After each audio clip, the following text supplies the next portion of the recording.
Hello, everyone, and welcome back to another episode of Red Show with Adam Strenko.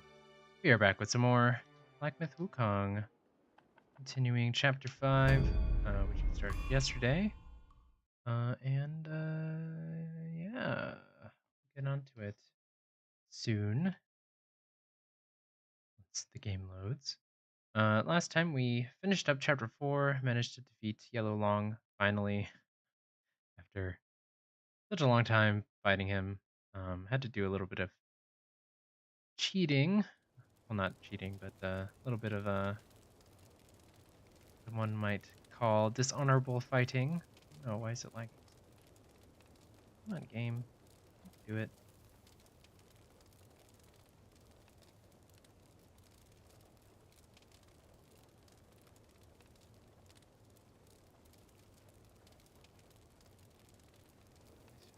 Stop.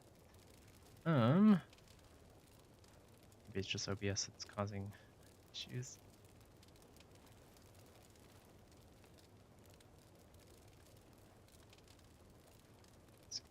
Let me check on my phone. See if it is working. But yeah, last time we finished up chapter 4. Oh, that's my voice. That was me. Yeah, we finished up chapter 4. We beat the final boss pretty easily, even though it took us forever to beat the Yellow Loong.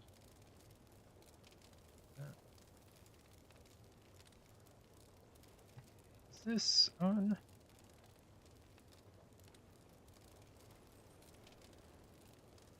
Okay, well, it looks fine on YouTube, so I guess it's just OBS being dumb. Cool. Yeah, so we're back with some more of this game. We beat the first couple of bosses in this area, but nothing too serious. But before we continue, I want to actually go back to the first area in this area. Because I forgot to go and talk to the NPC dude before this to tell him that we defeated the cart thing or whatever. This way. Jump down. Oh.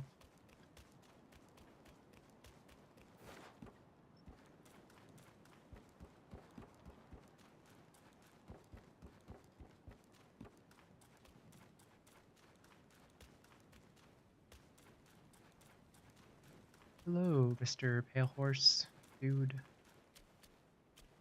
Out of nowhere. Oh, some coffin. You seem clever. They're called? Okay, I guess, never mind. I thought maybe he would have something to say to us after defeating one of them, but it's not.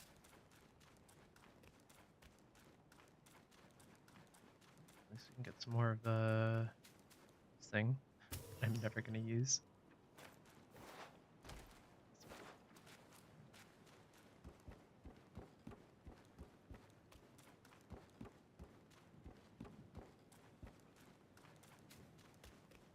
Okay, back to it.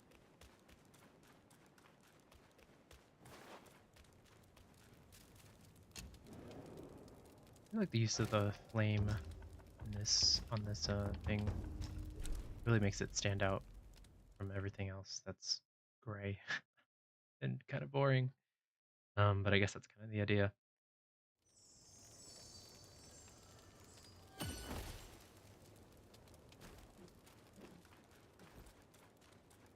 Okay, who is the boss that we're going to be fighting? Fight him. Oh, excuse me. Fight him in. Second. Play.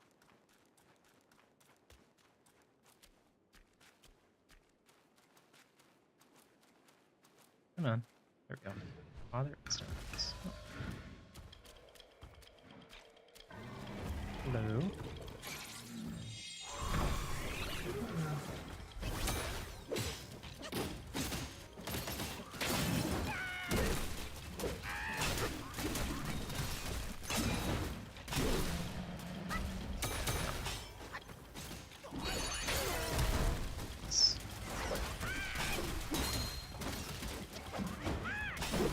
They stole the kill from me.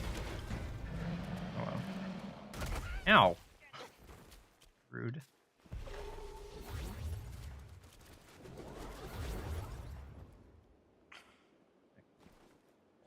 I'll just drink all of our gourd, fill up our magic back up.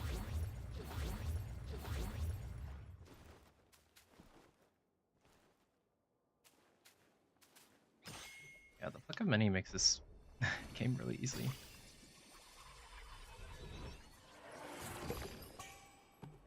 Other stones. Slightly increase critical hit chance and critical damage.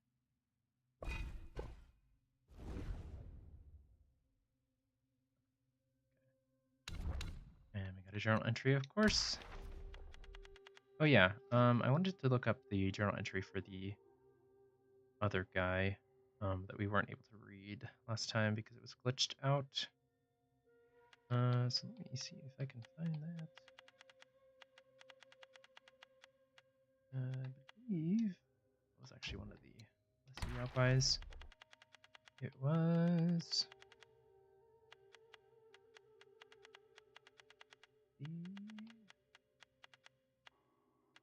the no,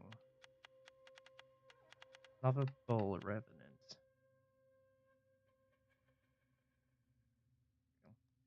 So, according to the fandom wiki, it says, I am mighty in the finest attire, yet a twist of fate from life to mire.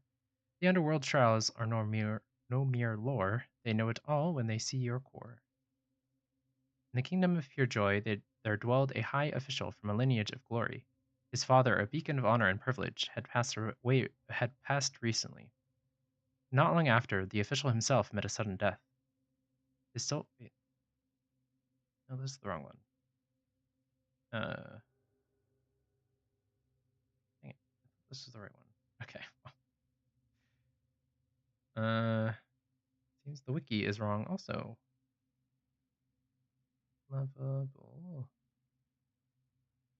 Revenant.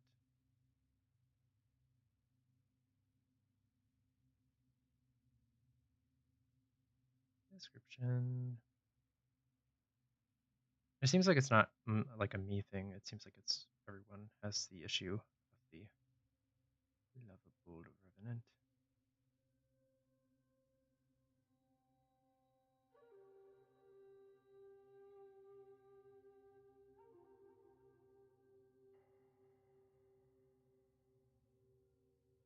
Okay. Well, someone translated the Chinese version apparently, and that one is not bugged. So this is gonna sound weird because it's gonna be like a direct translation. But there was a high-ranking official in the kingdom of Jingle, so of pure joy, who was as high as the position of Guan Lu Zhong, which it's not even in the English version. Okay. This man did not believe in ghosts or gods and was vicious in his actions. In order to climb a high position, he killed many people. In his old age, he caught a cold and became seriously ill. One day, while he was sleeping, he had a dream. Out of the blazing fire, two bull-headed monsters walked out. They stood upright like humans, wearing armor, and said they wanted to take the high-ranking official to the underworld for trial, and asked him to quickly explain his affairs. The official sat up in shock, thinking of the bad things he had done in his life, and was terrified. He hurriedly called his family and ordered them to invite monks and Taoist priests to his home to perform rituals. He also gave away all his wealth, giving away porridge and rice to help the poor. He also donated to 5 temples and gilded 20 statues. For a period of time, the whole city was very lively because of him, and the streets and alleys were full of voices praising him. One night, the official had another dream. Some ox-headed monsters came with documents in their hands to take his soul. The official protested. I have done a lot of good deeds these days. I can't say that I will. I can't say I will live 100 years, but at least I should atone for my sins. One of the bull monsters explained, "You have indeed done a lot of good things, but you have falsely accused loyal and virtuous officials, deceived colleagues and subordinates, exploited farmers and tenants, and robbed people and their property. Now the king of hell wants you to go down to answer the case, so you must go down." Another bull monster sneered, "Good is good and evil is evil. You corrupt official, you will die this time." After that, the two men chained the official's soul with iron chains, dragged him into the flames, and he headed for the underworld. That night, the official grimaced, slipped, and died on the couch. Okay, Google. Yeah, because they had fixed it for another portrait that was bugged. But I guess I didn't fix it for this one for some reason. But yeah, thought I would read that since that was not available. Okay, got this one. In mountains, a deity grand, envy not, but anger does stand. Within his grasp, a skeleton light, a romance lost in the distant light. One day, a tattered clothed girl stumbled into the valley of Yellow Wind Ridge. Covered in wounds, she sought refuge in a cave belonging to a rock guy after noticing some living goods inside. When the Father of Stones discovered her presence, his initial intention was to expel her. However, upon witnessing her pitiable condition, he relented and granted her permission to rest for a while. To his surprise, the girl ingeniously utilized the wild fruits and game found in the cave to prepare a delectable meal. The tantalizing aroma tempted the Father of Stones, leading him to reconsider his decision and allow her to stay and continue cooking. From that point forward, the stone deity would regularly procure ingredients while the girl skillfully transformed them into delicious dishes. Thus, the Gwai and the girl coexisted harmoniously for a span of 2 years. During a routine day of washing clothes by the river, the girl unexpectedly encountered a woodcutter from her village. Overwhelmed with emotions upon seeing a familiar face, she couldn't contain her tears upon returning to the cave. Through her sobs, she revealed the harrowing truth that she had fled from her abusive parents who planned to force her into a marriage with a foolish suitor in exchange for a dower. The girl now lived in constant fear of being captured and forcibly taken back to her oppressive home. As expected, the following day at noon, a group of villagers arrived at the valley. The girl's parents, afraid of the Yaogwai, desperately pleaded at the entrance to the cave. Despite their pleas, the determined girl refused to comply with their demands.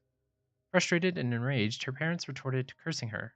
However, their vitriol subsided momentarily when the Father of Stones emerged from the cave and bellowed a commanding shout, causing the villagers to retreat in fear. Yet, as soon as the stone deity returned inside, the villagers resumed their insults, persistently tormenting the girl. The Father Stones decided to guard the entrance, but the girl's parents threatened to bring a Taoist to subdue the stone guys if their daughter was not returned.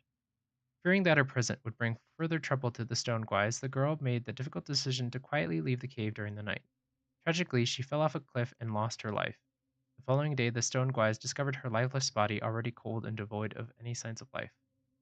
Upon hearing about Lady Rakshasi's of Flaming Mountains and her reputed power and compassionate nature, the stone deity made a difficult journey, carrying the girl's lifeless body to seek for her help. However, Lady Rakshasi, with her deep understanding of life and death, examined the girl's body and came to a somber conclusion. She expressed that attempting to revive her would be futile. Even if she was forcibly brought back to life, she would be nothing more than a soulless shell, devoid of the essence that made her who she was. Unwilling to give up, the stone deity waited on the mountain path of flaming mountains every day with the girl's body, hoping to gain Rakshasi's sympathy. Even as this girl's flesh turned to bones, he did not abandon his hope. Dang. And we killed this guy? I feel kind of bad. But I'm pretty sure we killed his wife too. So there was also the Mother of Stones. Yeah, Mother of Stones. So, maybe we're not such a good person after all.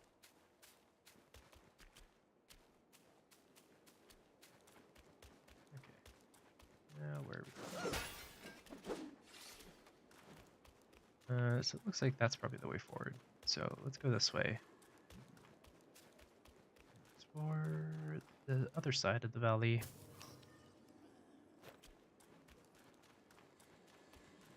Oh, hello.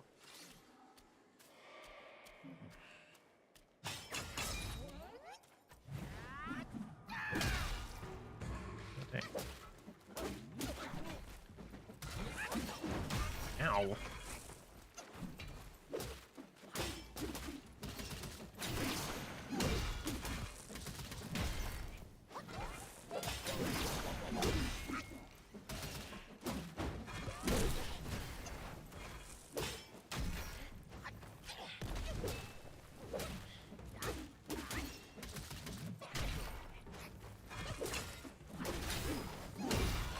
Go.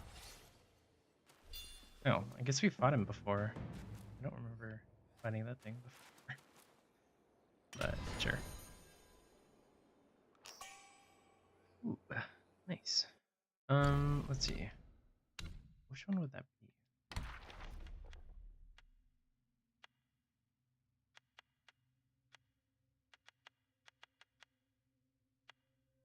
I guess maybe a lovable revenant, just like with a stick instead of a sword, maybe? Not really sure, but okay.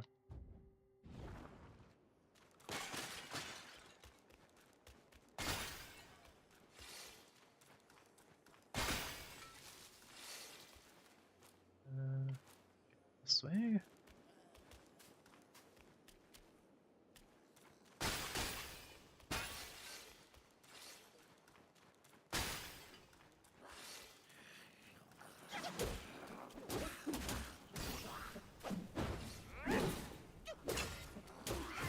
Ow.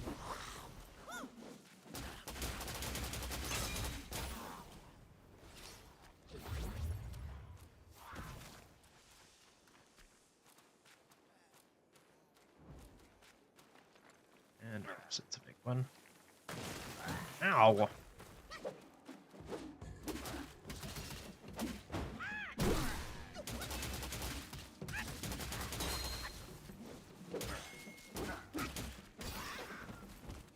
Okay.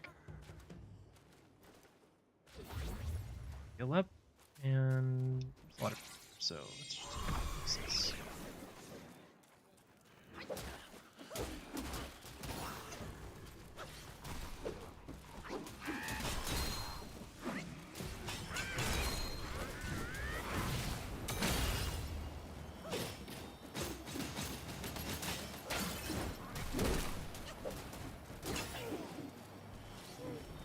Go.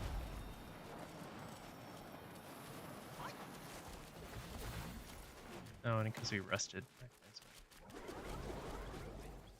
About him. Okay.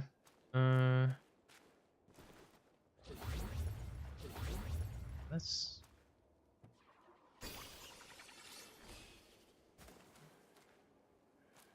And I guess that's it. Okay.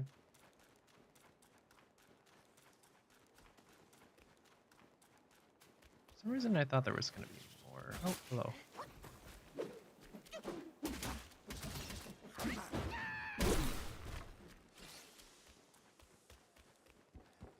Oh, here.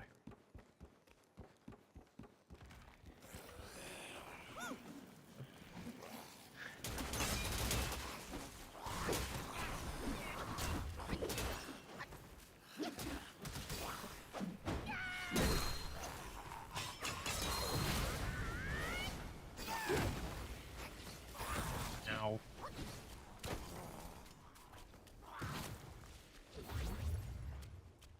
Ooh, nice. I don't know how useful that is because I think we've upgraded everything we can. Maybe. I'm not sure actually. I don't think we have.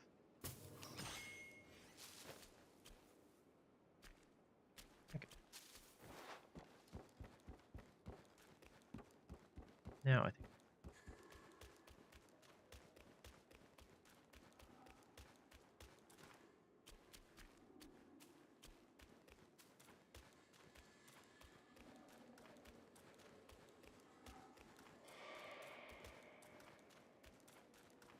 Oh, for some reason, the pot breaking scared me because I didn't realize there was a pot there. I thought it was like an enemy popping out. Okay. Yay, more gray. This time with fog. Oh. Hello? Oh, there you are.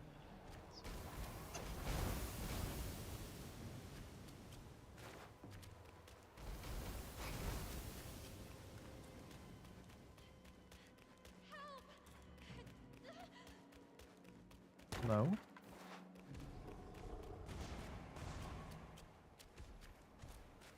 Well, I can't really help right now, so.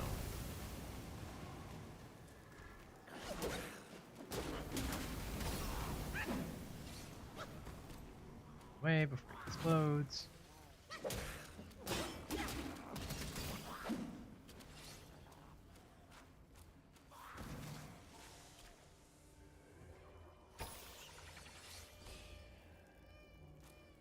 This place is gonna be horrible, isn't it?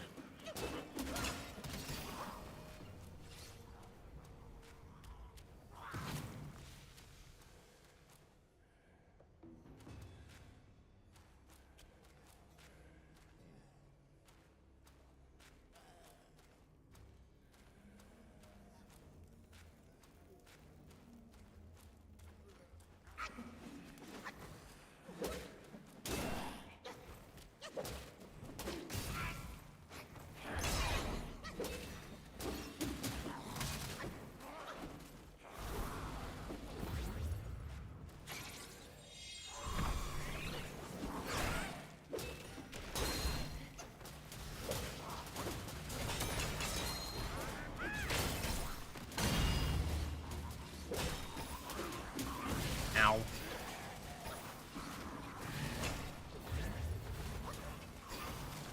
Jeez, everyone's exploding.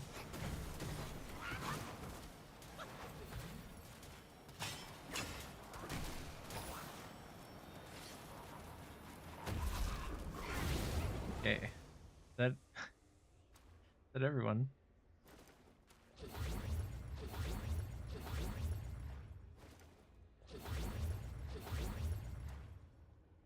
This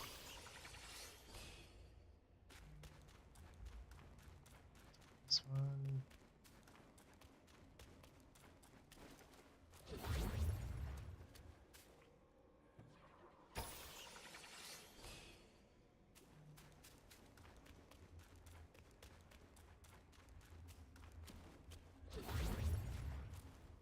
We'll get back a full heal on this one, so. Oh no. Oh well. There's two other thingies over that way. Weakness.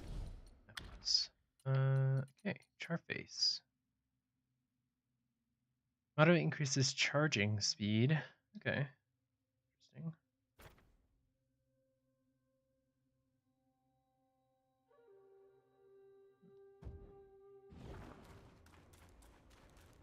Let's see. This looks like a fake. I'm gonna grab it.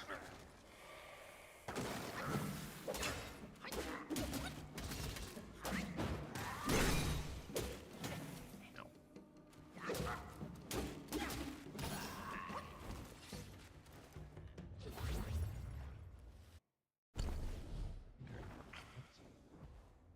Yes, I do.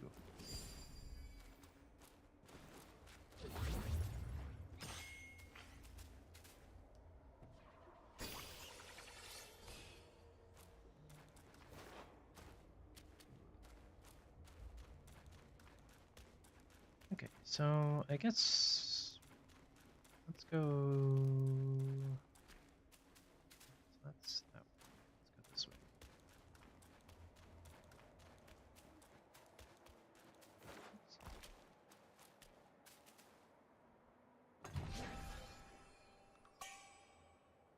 Ember prayer beads.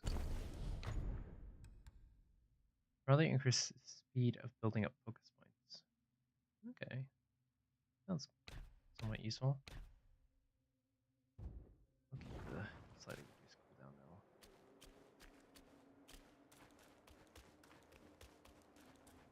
though. I like using my spells. Okay, so that means there's only one way really to go. So not that way.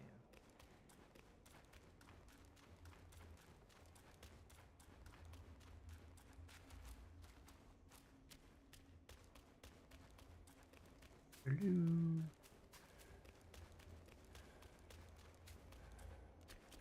No. Hello.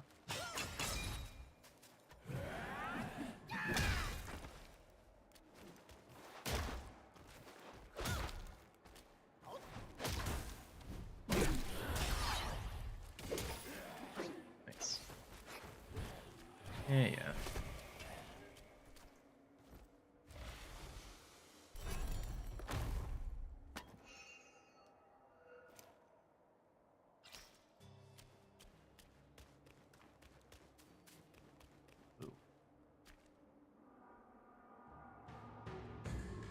place is terrifying. I don't know, did I miss that? Still up there? Get some.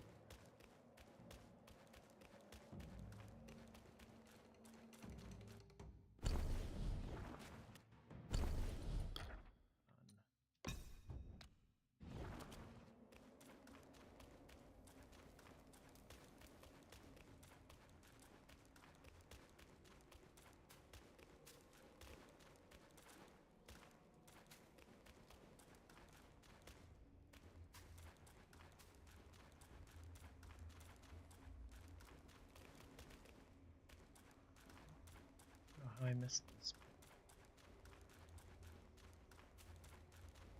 Now I'm turned around.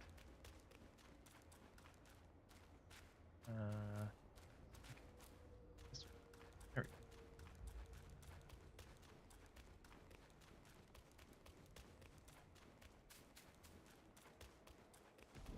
I just missed it. Oh.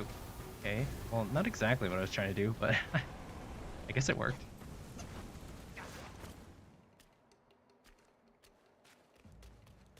Okay.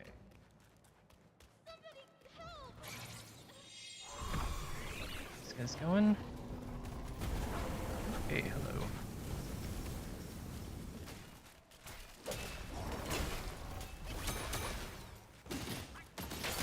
Ow.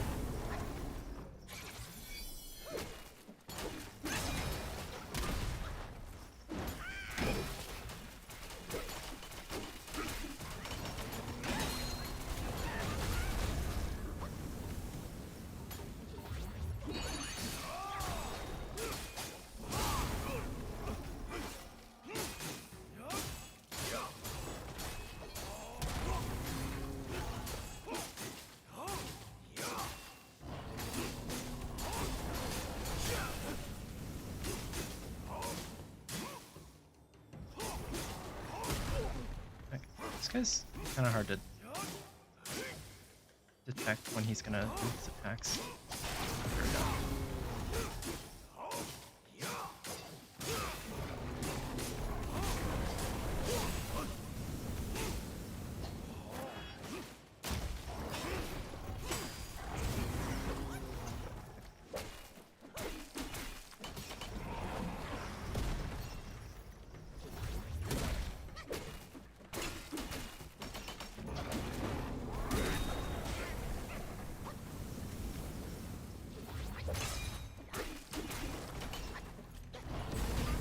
Ow.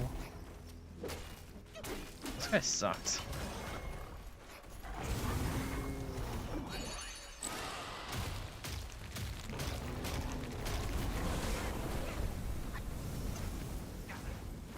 Gotta heal. That.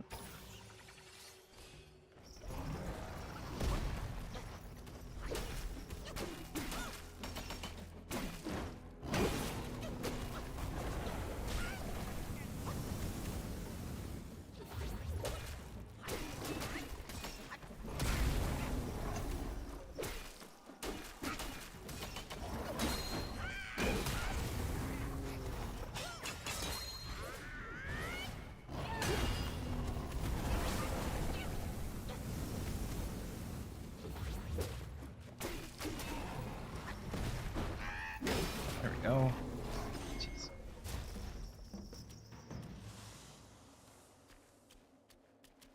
Okay. Hello. Oh, great.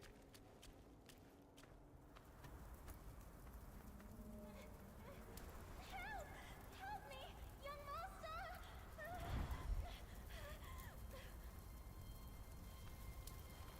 Oh, it's a you, fox. kind monkey. Oh, help me, please. Do I know you? Things went south in the mountain and I barely escaped. But on my way down, guys captured me. I've been kept here for 3 days. But now my luck has returned. My savior appeared here right in front of me. Should you extend your mercy to save my family, I'll repay your kindness at any cost. Master got it right. The last surely goes out to us. This fire.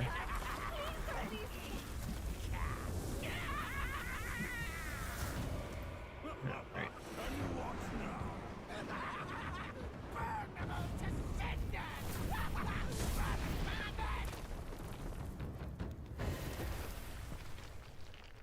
Okay. Dang it.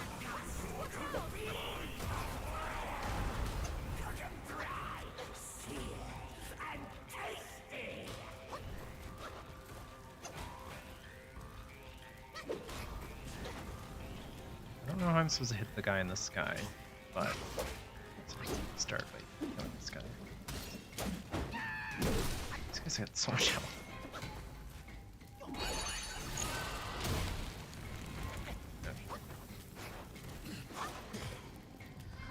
Oh, that's wrong.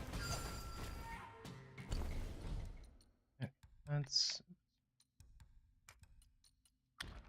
get you back. Let's get.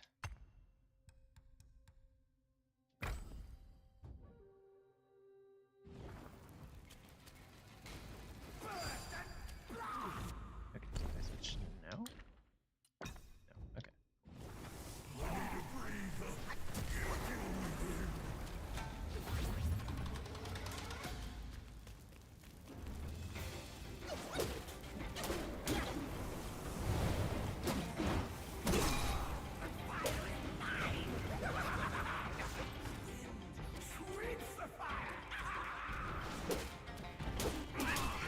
Ow.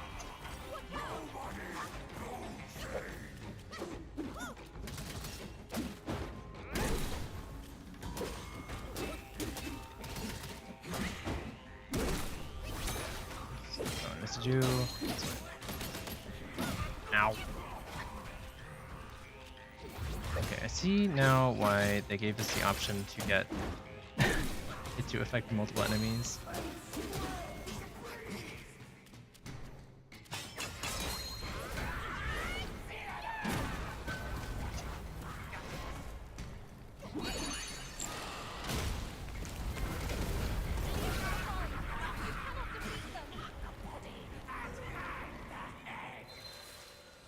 Okay. Try this again.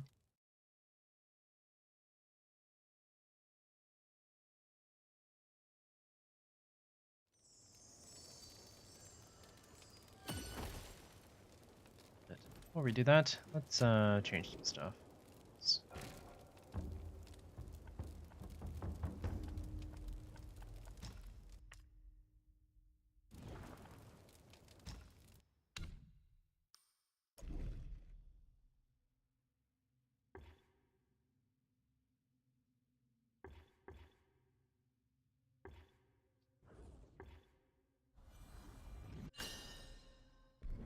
Okay.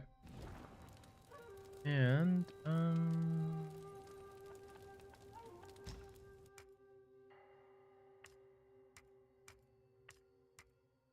yeah, that's okay. Oh, let's change this out.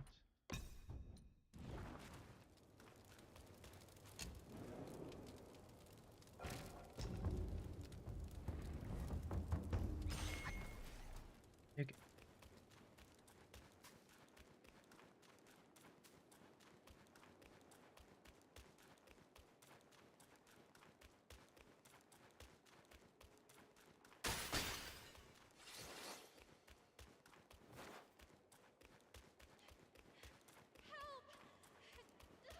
Okay, you're still alive.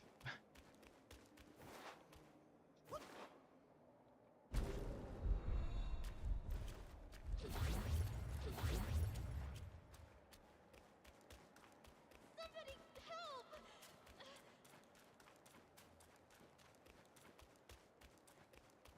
Somebody help! Yeah, I'm on my way.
Oh, come on.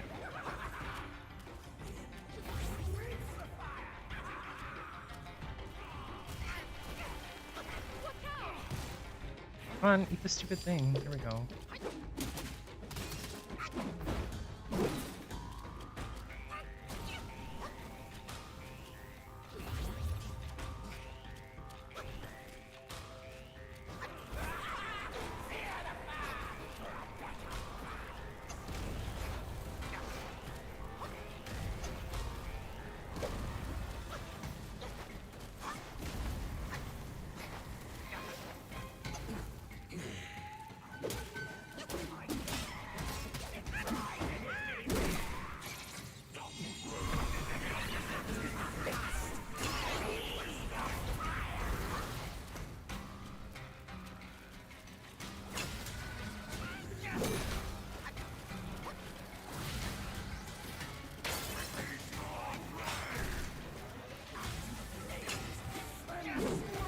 I don't know how I'm supposed to hit him.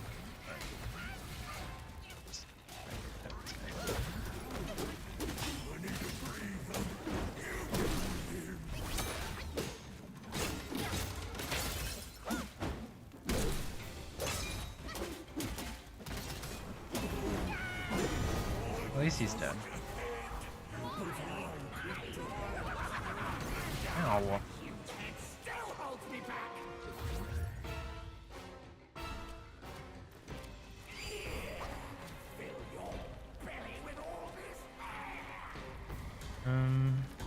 Again, not really sure what I'm supposed to do.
I don't understand what I'm supposed to do.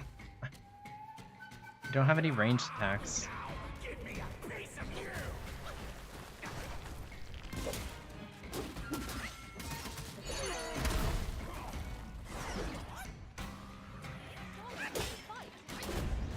Okay. That was kind of dumb.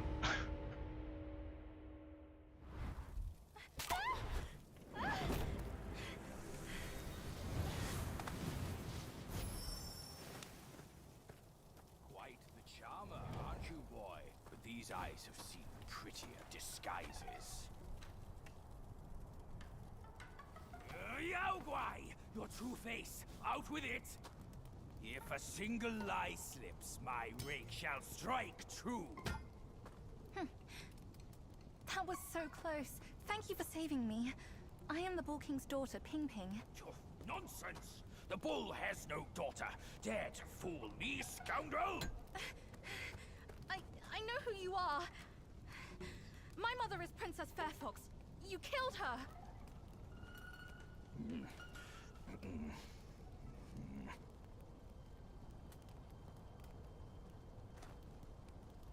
After my mother died, I've been living with my father. His wife, Princess Rakshasi, took me in as her own. Later, brother came back from Bodhisattva Guanyin, and we reunited.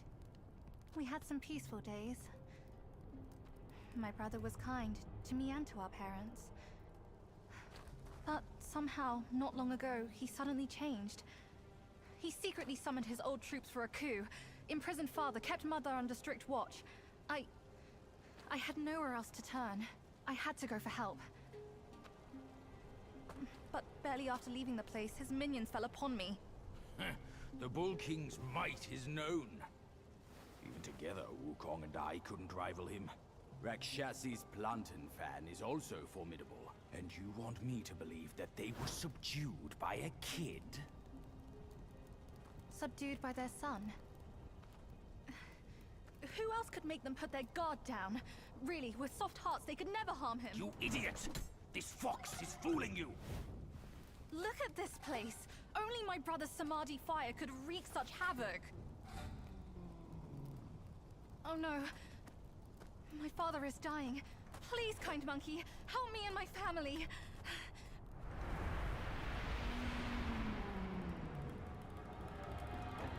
Perilous place this is. Keep this cicada safe with you. It'll come in handy. Oh yeah.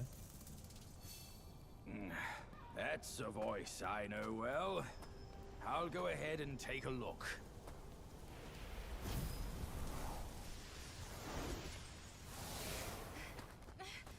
No time to lose now. Follow me.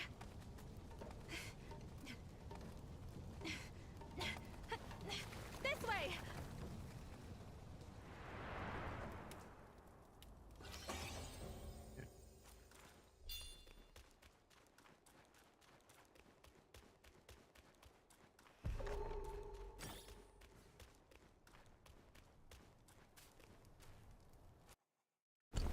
Got a new journal entry. Large piece of gold. Nice. Okay.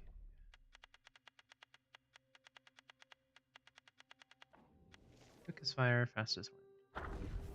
Fiery spirit, life he stakes, madness flaunts, the wind he makes. Nostrils flare with smoky breath, mouth exclaims with flames of death. Smoke ascends, the wind does chase, fire spreads with wind's embrace. Loyalty worth 1,000 gold, together strong their bond unfolds. In bygone days, there were two ruffians wandering the city, always spending their nights beneath the same section of the city wall, thus forming a close bond. With no attachments or concerns, they acted recklessly and without restraint. One time, during the robbery of a wealthy young master, they accidentally killed him, leading to their joint sentencing to death by beheading, their execution scheduled in the autumn. While imprisoned, one ruffian said to the other, "We've had a carefree life, and if we must die, so be it. It's a pity we won't be able to enjoy ourselves together anymore." The other ruffian replied, "If you wish to continue our fun together, it's not impossible. I am a descendant of the Falling Head clan, and possess some tricks." He then whispered a set of skills onto his companion's ear. Come autumn, the two were beheaded in the public square. As the executioner sprayed wine and swung his blade, sprayed wine. Their heads fell to the ground, but suddenly flew up into the air, much to the astonishment and cheers of the onlookers. Afterwards, the two heads flew into the mountains and became Yaoguais, one named Quick as Fire and the other Fast as Wind. Sprayed wine. Okay. I don't know what that's about. I'm assuming they mean like give them wine, because I know that they do that when they execute people sometimes, but not sure what he means by sprayed. Might be a translation issue or something.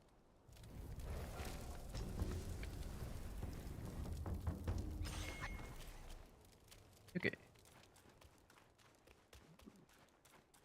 Always turn around. Might find some gold. Or a pill that increases maximum health. Nice. Was as long as our mana bar again. What secrets did Master Pig whisper to you just now? Nothing. I've let go of our blood feud, but he still holds so much hostility. My brother's minions are everywhere. Stay close to me, kind monkey. Brother and I used to play You were around. just floating in the air.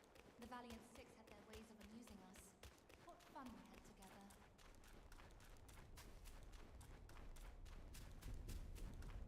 I'll get through this hole, and you can pass by that crack ahead. Okay.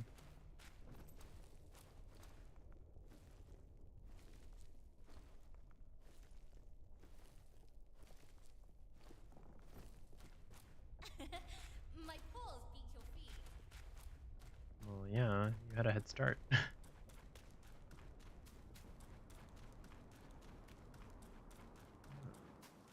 place.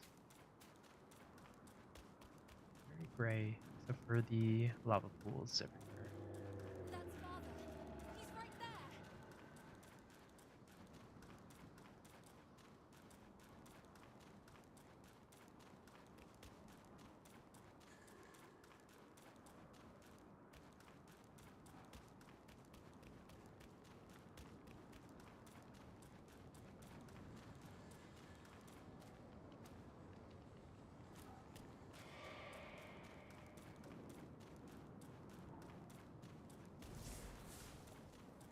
Down this cliff, there is a secret passage to her palace. She should be there, but she'd never give you the fan to be used against her precious son.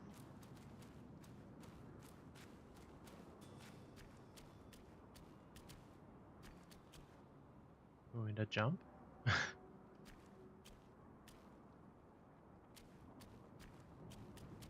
Okay. Ah!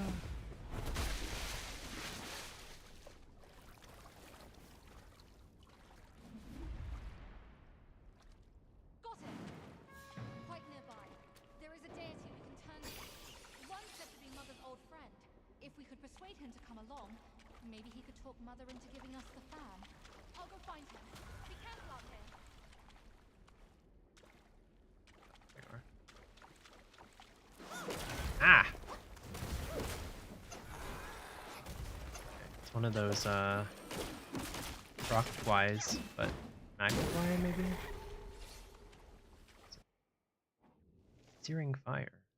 Okay. Eternal life, a simple dream. True ascent, a distant gleam. The world seek shortcuts, lost in their quest. With countless sacrifices, they never rest. Outside the walls of the Kingdom of Sacrifice, atop the mountains, stood the Fume Fire Temple. Renowned for its ability to reform wayward youths from fallen households, the temple was spoken highly of for guiding lost souls toward righteous paths. This tale, told by a landowner, is also one such disciple, Zhao San. Zhao San was a vagabond. He beguiled guests of brothels into lavish spending, and one of his patrons turned out to be the landowner Wang's son. He soon found himself pursued by the authorities and faced a trial against Wang. A Taoist from the Fume Fire Temple happened upon him and offered sanctuary. From that point forward, Zhao San immersed himself in the pursuit of wisdom, practiced diligently, and dutifully undertook tasks assigned by his master. One day, when he descended the mountain on an errand, he came across Main Ning, a concubine being mistreated by the wife of a household during their journey to the temple. Without hesitation, Zhao San intervened, rescuing Main Ning, and brought her to the temple to shield her from the cruelty of that family. With nowhere else to turn, Main Ning was welcomed into the temple by the master and became a disciple. Filled with gratitude for Zhao San saving her life, she tended to the temple's chores. Over time, she repeatedly sought to become Zhao San's spiritual partner, yet her advances were always rebuffed. Years later, having made significant spiritual progress, Zhao San underwent an ascension ceremony organized by his master, with Mei Ning invited as a witness. They were taken to the mountain peak with a river of fire flowing down. Zhao San received a talisman from his master and courageously leaped into the fire. Filled with a longing to practice alongside him, Mei Ning followed suit amidst cheers and blessings. As the smoke rose, they were reborn from the blazing flames as the eternal guardians of the river of lava. Thus, in the fiery embrace, they found immortality and everlasting life, forever part of the river's endless flow. Okay. So they jumped into the river and somehow became immortal. And that somehow has to do with these things. No. No.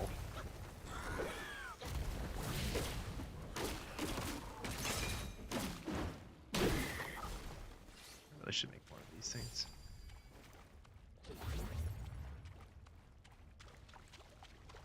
Also, I feel like the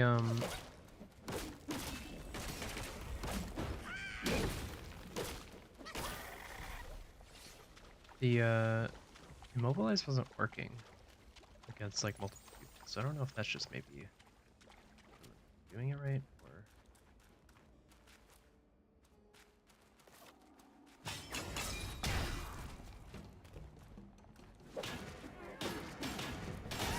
No. Ow, ow, ow.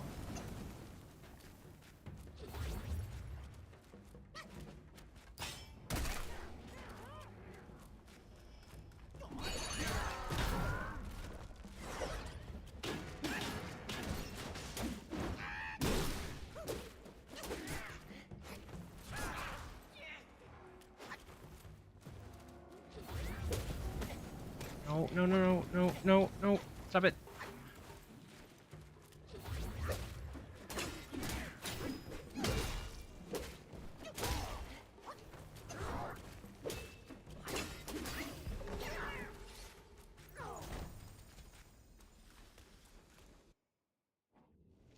Earth Rakshasa. Round eyes that gleam so bright, a body drenched in blood's light. With a seven treasure hat adorned, a sincere heart through face is scorned. Though face is scorned. The Earth Rakshasas were descendants of the Sea Rakshasas, born during their exile. Due to the different will of their new home, they did not grow to the enormous size of their ancestors. Despite this, their loyalty to the princess Rakshasi remained as steadfast as that of their forebears. They strictly adhered to the precepts set by Rakshasi, diligently practicing their arts and shedding many of their old vices. There were many folk tales about Rakshasas being fond of eating human flesh, which is why villagers near Flaming Mountains often set their elderly to the stone temples as offerings. In truth, the Rakshasas of Flaming Mountains did not eat humans. On the contrary, because of their immense strength,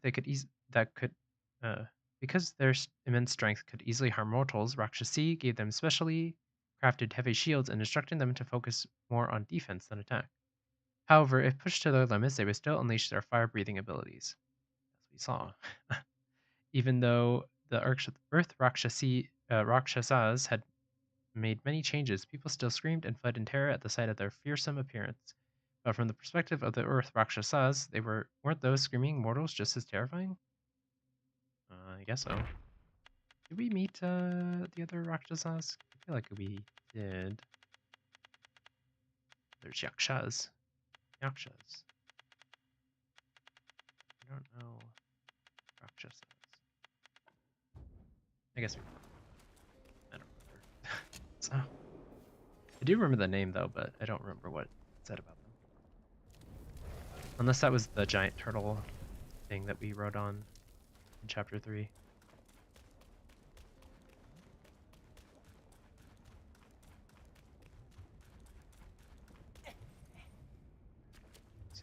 There. Oh, hello. I was gonna say this one looks a little bit different. Scorching fire. Ignorance in nights, a fool's fire, daily anguish in a somber mire. Enduring a life of ceaseless pain, they yearn for death, not celestial gain. Legend has it that during the reign of the Yellow Emperor, an official of pottery named Ning Fengzi learned the art of fire with five colored fumes from immortals and tried to ascend by roasting himself over the flames. As you do, completely normal. Some say he achieved ascension, others claimed he burned himself to death. No one knows the truth. The tale we have here is recounted by a runaway disciple from the Fume Fire Temple of the Kingdom of Sacrifice, a place rooted in the art of the five-colored fume fire. It's a tongue twister. Five-colored fume fire. The master of the disciples served as the abbot of the temple.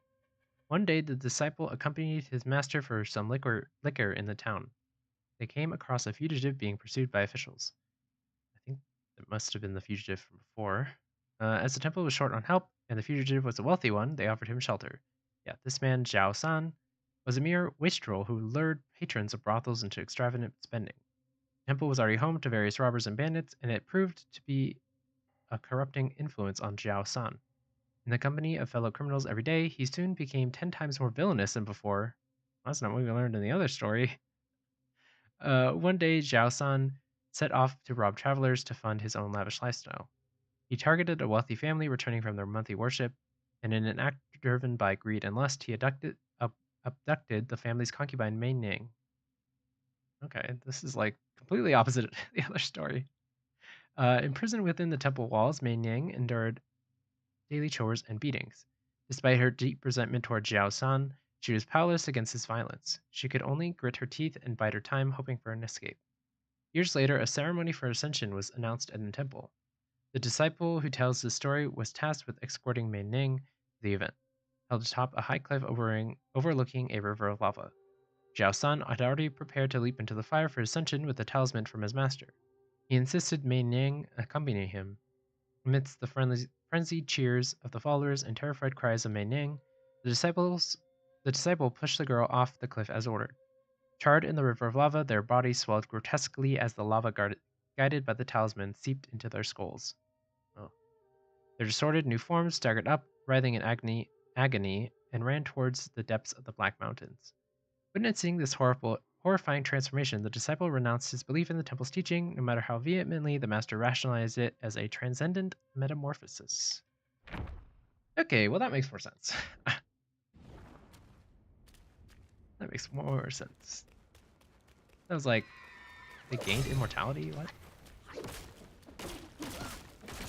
I was like, what does this have to do with giant rock creatures? I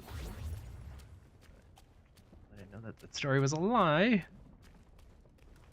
Makes a lot more sense. Oh, hello. Now.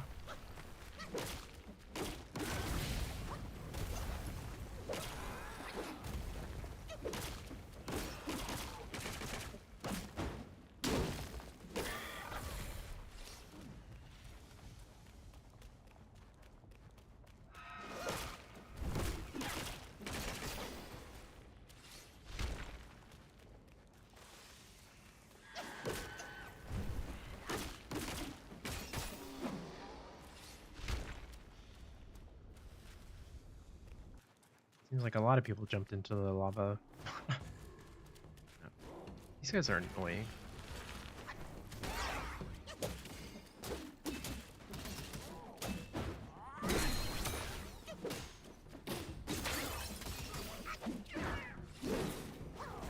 Okay.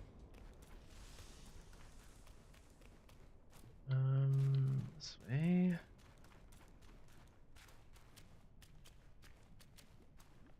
Something in my eye.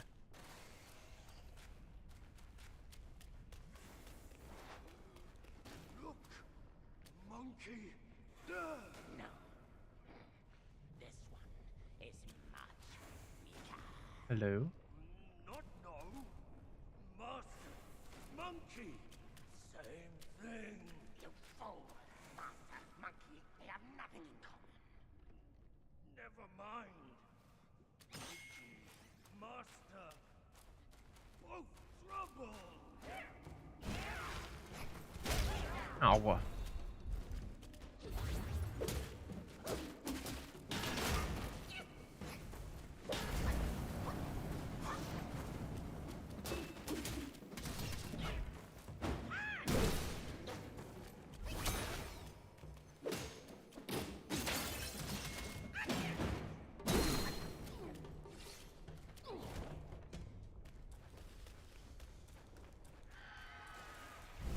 Hello?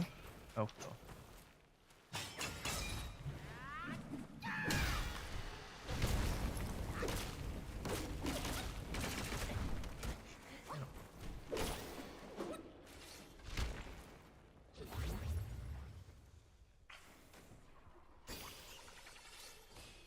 Okay.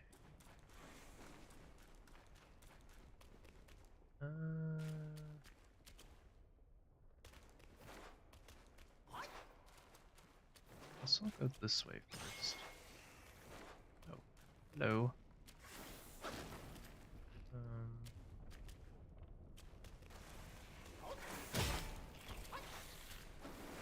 Ah!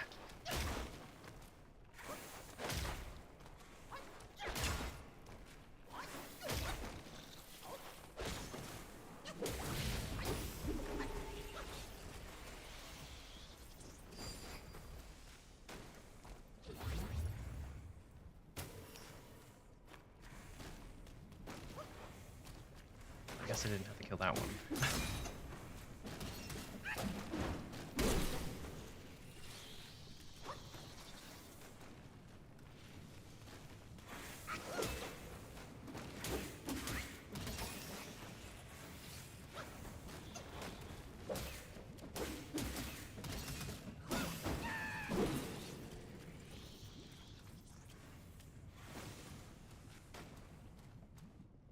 Why are some of them like... Why do some of them have hands? Some of them don't. Oh, come on.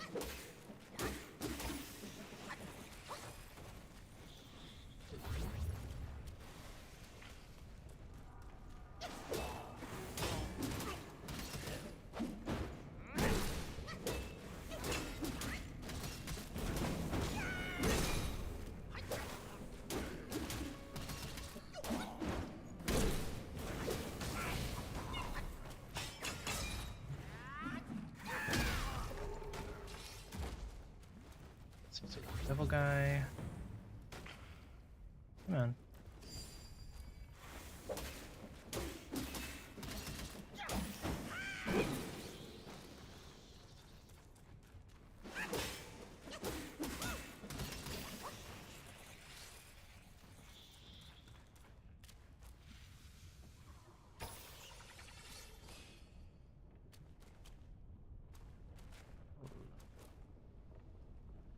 Guess I'll pull it.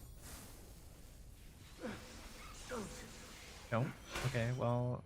In death, I desire but a complete and final cessation. My life for the Cart's demise. I deem it worthy. If you can't free me from his evil, you should walk away.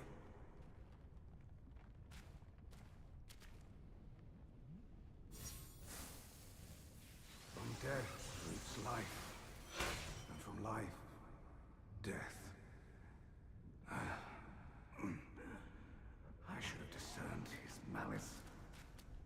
Since I've bid farewell with kind words, Hello? you should depart now.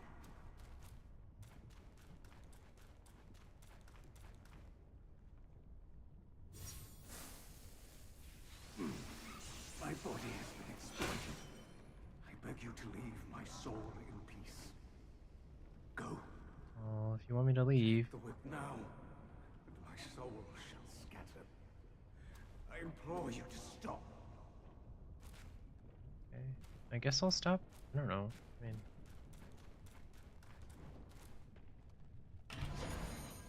Seems like maybe I shouldn't pull it again. I kind of want to.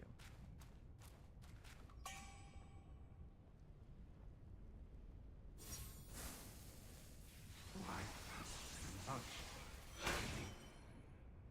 I should let go. I cannot rest in peace before my body is freed from darkness.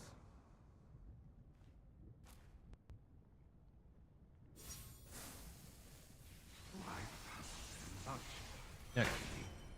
That's all you had to do was repeat yourself, and then I know that I'm not supposed to... Cannot rest in peace. Anyway. Okay, I got some things to read. Fire dates. Okay. And flame ore. Okay, scorching fire, we already read that. Flameling. Okay. Amidst joy, a gentle spirit gleams, in anger, darkness sows its schemes. Beneath the earth, a silent foe, flames within, slyly aglow.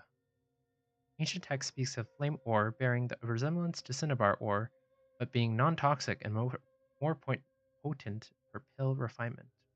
Its sought-after properties for enhancing both yin and yang energies attracted many pill crafters. Yet this rare substance of the mountain spirits remained elusive and priceless. Then there was Cheng Ming, a man obsessed with oddities, scorned by his family for his poverty. Learning that flame ores were formed within flamelings, he set out to profit from it. Selling all he had, he plunged into the mountains, fixating on capturing a flameling. Days turned to weeks with no news, save that his makeshift shelter mysteriously burned down. Raging at his misfortune, he saw a large he saw a large red worm emerge from the ground before him, half buried, half exposed, with the instant face of a child, much like a disciple of Guan Yin's. Startled by Cheng Ming's fury, it wept. Cheng Ming shouted to scare and silence it, but it only angered the flameling, who swiftly burrowed away.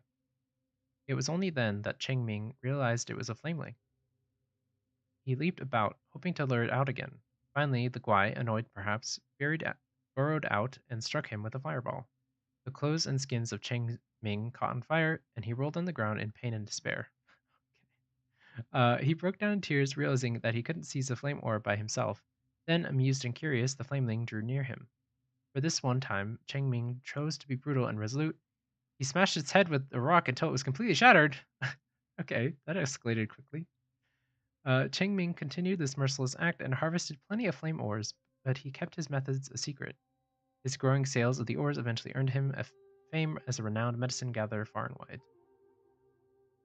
Okay. Tenor. Within the gloom, the monkeys roam, far away from their lauded home, ensnared in traps as troubles brew. In revenge journey, what's cause, what's due? Centuries ago, the troops of the court raised Mount Huago once more. Upon hearing of the great sage's death, many monkeys left their home in sorrow and began searching for new sanctuaries for their practice. Given the great sage's past association with Bull King, many sought his protection at the Flaming Mountains. The Bull King hated monkeys as the great sage had betrayed him, yet he offered shelter to these distressed refugees. But life in Flaming Mountains was harsh, afflicted with the scorching heat and frequent harassment from other outer Yaoguais. Fortunately, the keeper of the land treated them kindly, providing food and support and earning the trust of the monkeys. Soon, however, a plague had struck. The monkeys' fur began to fall out, their skin festered with sores, large black boils, horrifying and infectious, sprouted on their backs. The plague spread rapidly, leaving many in such agony that death seemed a preferable fate. The Macaw chief, their leader, ordered the infected to be cast into the scorching furnace valley to fend for themselves there. Abandoned and dying, these monkeys cursed their former kin. As death neared, the keeper came and saved them with astounding cures. In weeks, their skin healed, in months, their boils burst and revealed dark wings. The keeper taught them to fly, accepted their loyalty, and enlisted them as his 10th ranked minions, naming them tenors. Their first task was to purge the camp of the Macaw chief. Ruthlessly, they slaughtered their kin, sparing only the cunning Macaw chief who managed to escape to an unknown fate. Well, we know what his fate was because we killed him. Let's see. Let's see what we do, chief. Yeah, Macaw chief right here. Oh, my body is freed from darkness. Yeah, it's a big one, but we're still gonna get stuff anyway, so.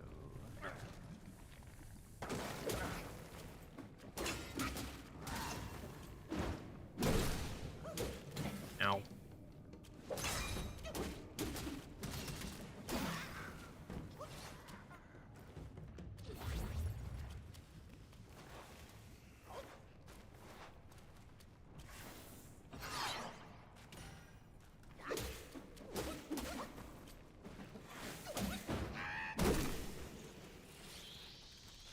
Okay. Well, I think we have to come back to that guy over there to once we defeat all the other cart things. So we have 2 of them killed, and I think they said there were 5, so we've got 2 more to kill.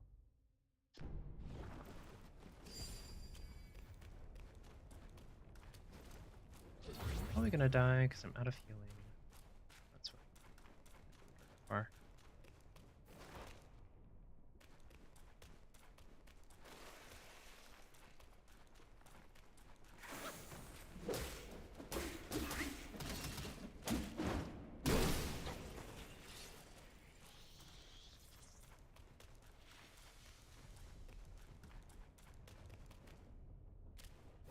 Oh, I can actually.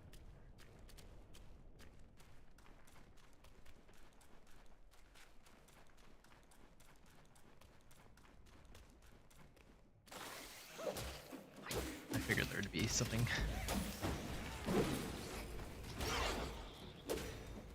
Oh great, this is one of the...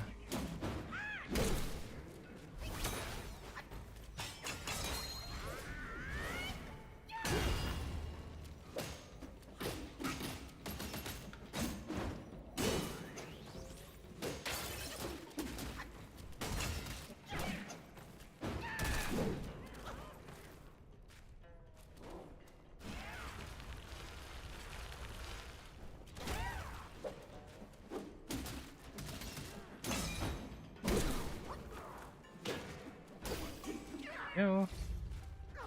Oh, and that's actually a full heal. Cool. Let's go.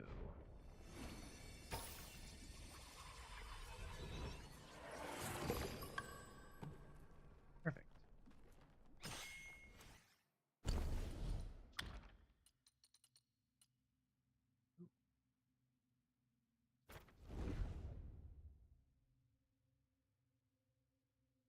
Terrifying.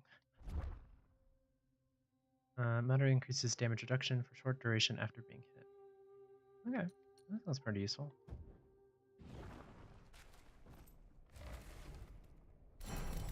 But I think I'll keep the defense for now. So the attack for this guy seemed pretty cool.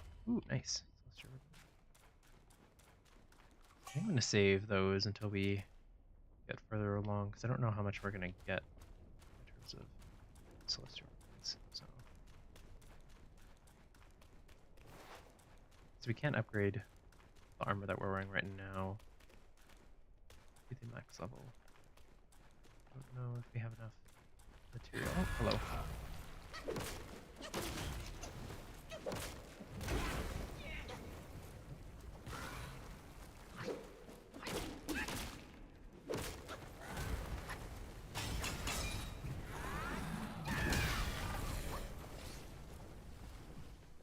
I need to make some more of this. So we find a thingy. Which hopefully will be soon. Because we've gone a long way.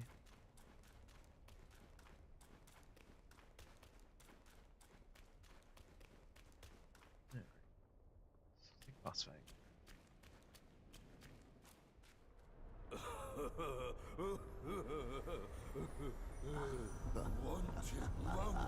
Great. That's another double boss fight. Wanted dead or alive.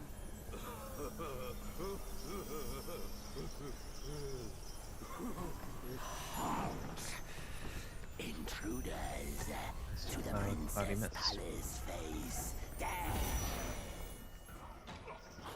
So it's a... Oh, hello. Jeez. I still got it off.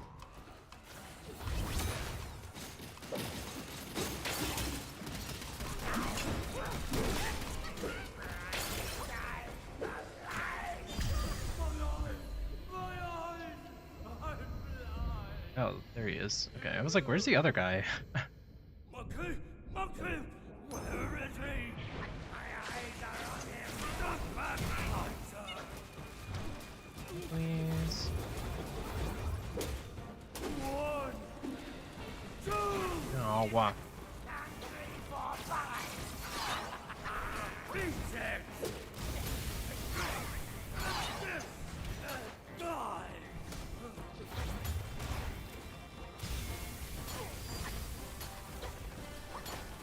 Ah.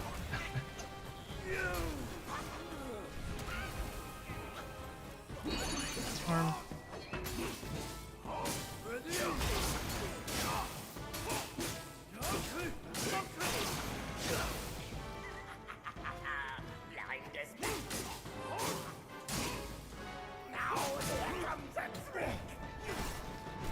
No.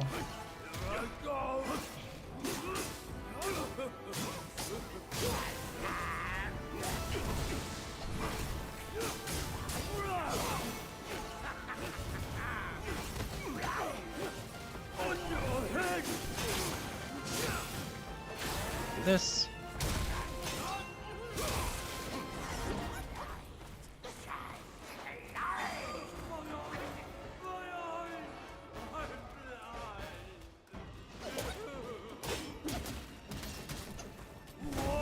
Ow.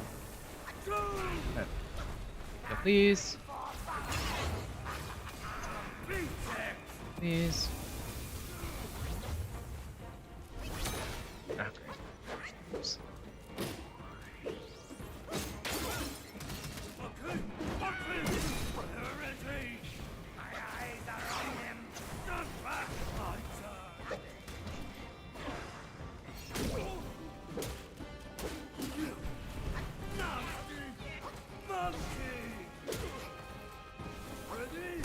Ow.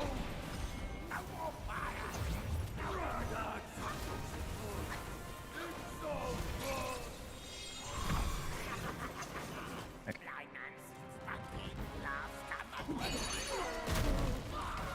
That guy.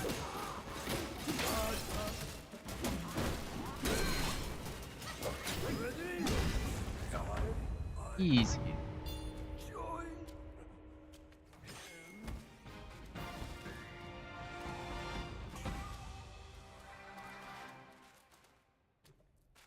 Yeah. Oh, I should.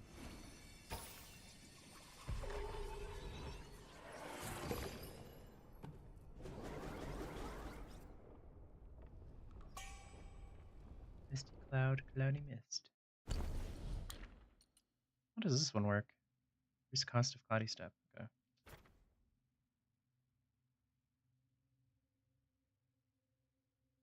Oh, cool. Okay. Journal entry. Let's see what these guys are all about. Let let the strange be strange, the odd be odd. Follow the boy master, let mountains fall in chaos. Want neither strength nor take pride. When disputes come near, cast them aside. Once upon a time there were three ghosts who shared a single body. They aspired to earn the title of mountain deity, and thus with their bribe paid, they targeted at a blind mountain deity of Mount Hao to take his place. Although the mountain god was blind, his hearing was exceptionally sharp. He was highly skilled in the art of smoke and fire, able to release smoke to conceal his movements. Whenever the three ghosts came to provoke him, he would immediately vanish into hiding. One time, the three ghosts combined their powers to emit a sweeping flash of lightning, forcing the mountain deity out of hiding. Mountain deity cried out, waving his incense sticks wildly. The three ghosts, being clumsy, couldn't dodge and got hit. Seeing their clothes catch fire, the three ghosts forgot about the mountain deity and started blaming each other. As they quarreled, a burst of laughter echoed from the cliff. A young boy with red skin and white hair sat there, watching them as if enjoying a show. Embarrassed and angry, the three ghosts and the mountain deity temporarily set aside their differences and attacked the young boy. Boy. The boy, finding it amusing, wielded a sharp spear and sparred with them. Unexpectedly, the mountain deity's smoke perfectly concealed the clumsy body of the three ghosts, while the ghost lightning provided opportunities for the mountain deity to attack. Together, they managed to fight the young boy for several rounds. It wasn't until the boy used his samadhi fire that they fell to the ground begging for mercy. Then Red Boy told them, "From now on, these 600 miles of mountains are mine. You will follow me and become my captains." From then on, the three ghosts were given a new name, Cloudy Mist, and the blind mountain deity was named Misty Cloud. They continued to serve Red Boy as a team, but their deep-seated animosity remained unresolved, leading to frequent quarrels that persisted to this day. Well, until they died.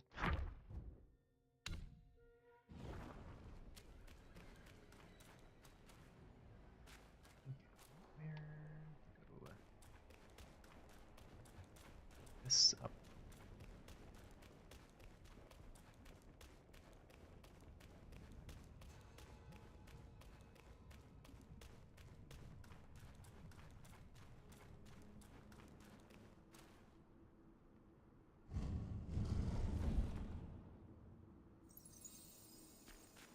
Nice.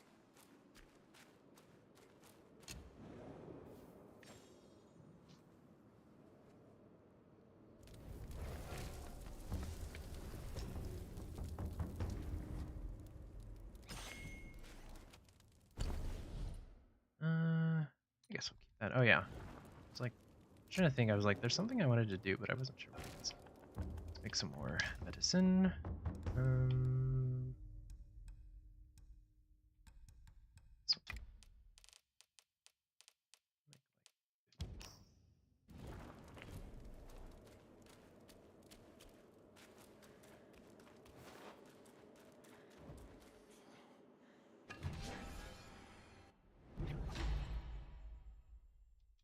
And nice.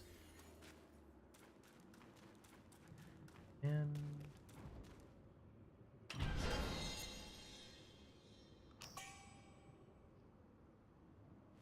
more useless stuff. Cool.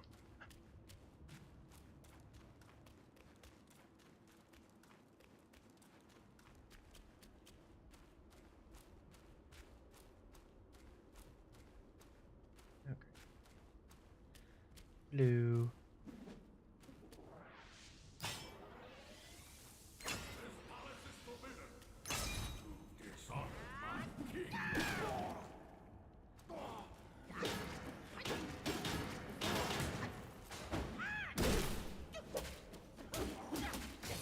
Damn. Okay.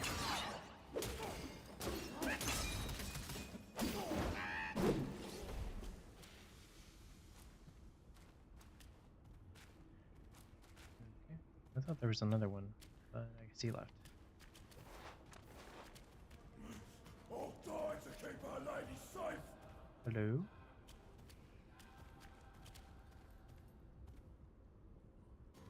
Okay.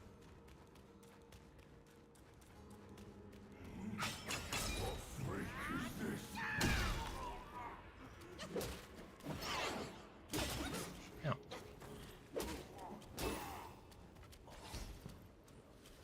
Oh, cool. They drop body cooling powder.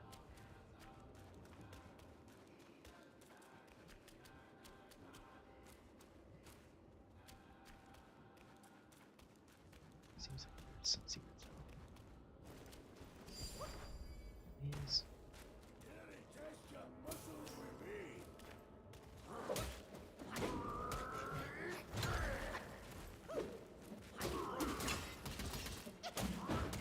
Ow.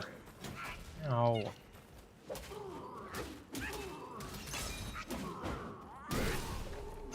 Okay. I guess this is a new guy. Full stalwart. In remote corners, evil shows its face, yet the good seeks the divine's embrace. Evil's end is found in fire's relentless glow, while the good is shielded, be it high or low. In a village beneath flaming mountains, the impoverished residents subsisted solely on rice cakes and wore nothing but coarse linen clothes. To appease the Yaoguais on the mountain for rain, they had a grim custom, sending elders over 60 as offerings. Old Zhu, a aspirant in his youth, only grew stronger with age, and his vitality hinted at a long life. Yet on his 60th birthday, in the midst of a lavish celebration, the villagers placed him on a ceremonial altar and carried him to a stone temple in the mountains to be sacrificed. Confined in the temple, old Zhu grew weak from hunger and thirst. At the brink of death, the temple doors swung open, and two enormous figures entered. Another old one of them said, and the other followed. He's still breathing. Go, let's check on him. He was then approached by two bull guys clad in armor, each wielding a pair of hammers. Frozen in fear, he remained voiceless. However, the guys, instead of harming him, handed him a sack of water and shared their dried food. They then instructed him, leave the temple and follow the path marked by bamboo stakes to find the main road. From there, the west leads to the kingdom of sacrifice, and the east leads to the kingdom of women. Choose your way. Recovering his senses, old Zhu asked why they spared him. One of the guys replied, "You mortals underestimate us. If we were to feast on humans, we wouldn't choose the elderly. Our lady often sent the old back, but everyone she sent back ended up murdered. Now we guide you old ones to seek life elsewhere. Eat quickly and be on your way." With that, the old guys left old Zhu alone and resumed their patrols with their hammers swinging. I feel like Zhu was um someone from a different story that we met at some point. I don't remember.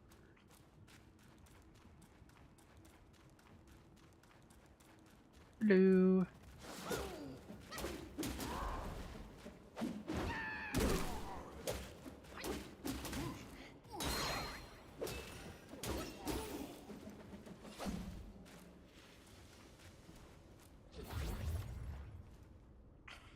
Take that stupid.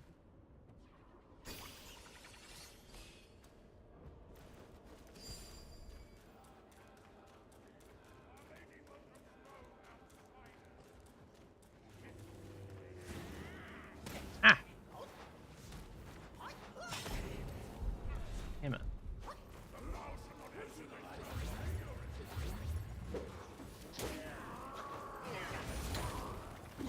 Ow.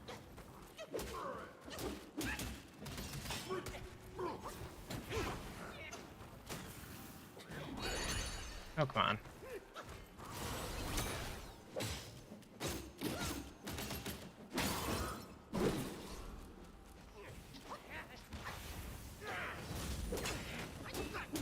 These are like the guys from the other place, but with fire instead of lightning.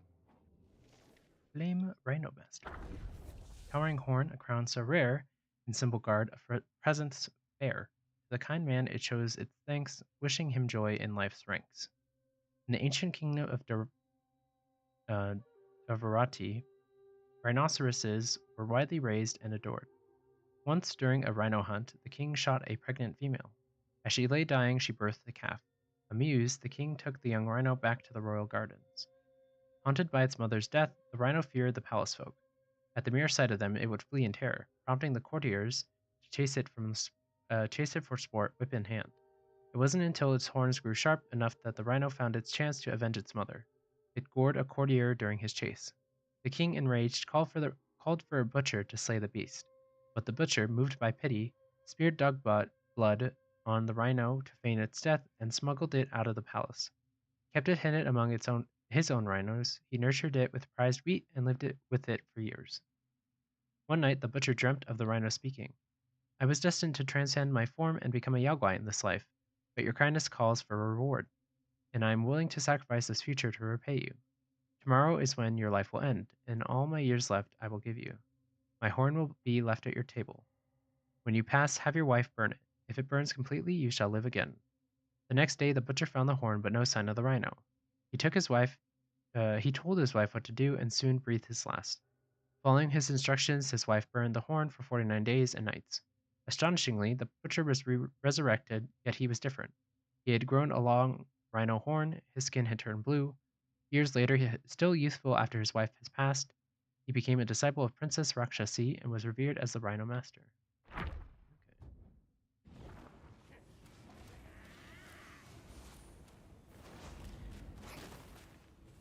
Oh, hello.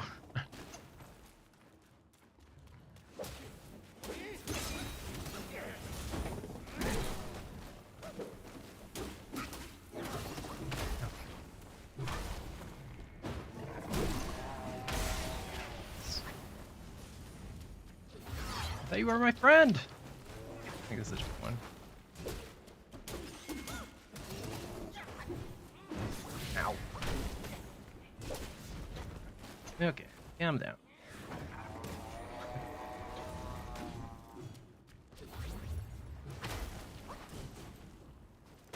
Eat it.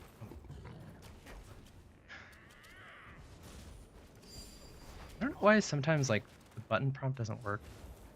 You can clearly see that I'm hitting it because it's like lighting up. Oh, what? How did he get all his health back? That's not fair. Oh. Oh, jeez.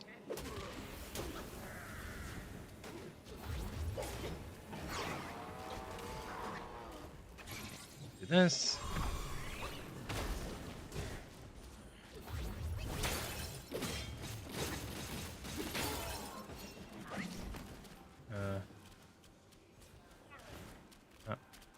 I guess they like get reset for some reason. I don't know why. Yeah, he just kind of like disappeared and respawned.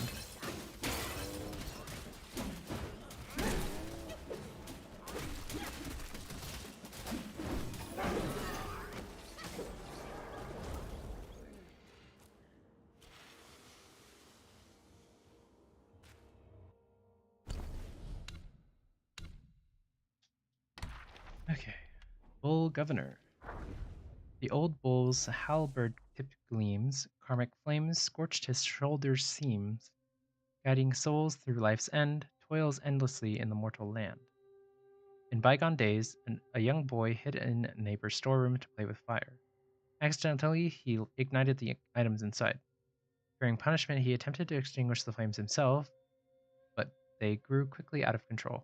The entire storeroom was consumed, and tragically, the boy perished in the blaze. His death left behind a great calamity. The neighbors demanded compensation for the lost items from his parents, while his parents demanded compensation for their son's life. The arguments raged on, and even on the 7th day after the boy's death, the day that his soul should be fetched, no resolution was reached.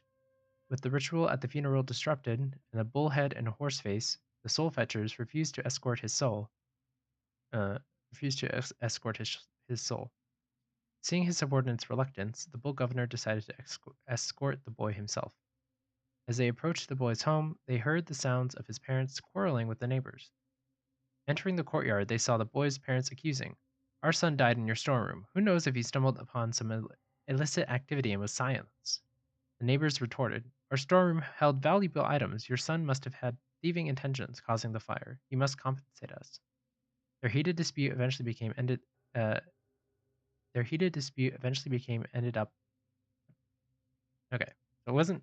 It wasn't me having a problem reading. There's just a typo. Uh, their heated dispute eventually ended up in violence. The bull governor asked the boy, "Did you ever foresee this outcome?" The boy, filled with regret, wept bitterly. The bull governor, in his compassion, said, "Enough. Such chaos on a soul-fetching day is disrespectful." With that, flames erupted from his shoulder, and he struck an old tree in the courtyard with his halberd, setting it ablaze. The tree was charred black, and only then did the quarreling crowd remember that it was soul-fetching day. In a panic, they all fled the courtyard.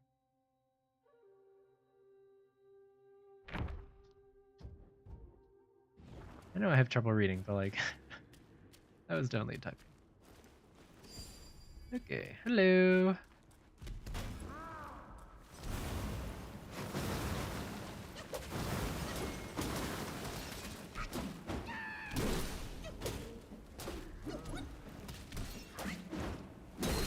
It can bleed, it can die.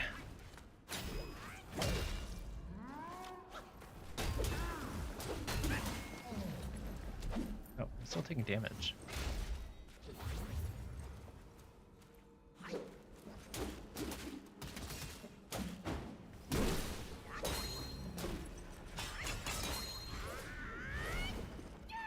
Oh, come on.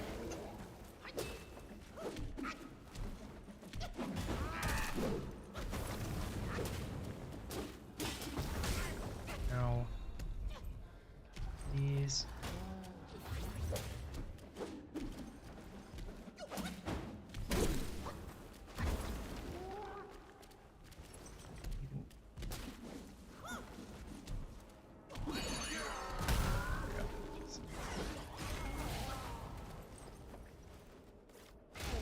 Oh, we don't have any. Please drink. No. Oh my.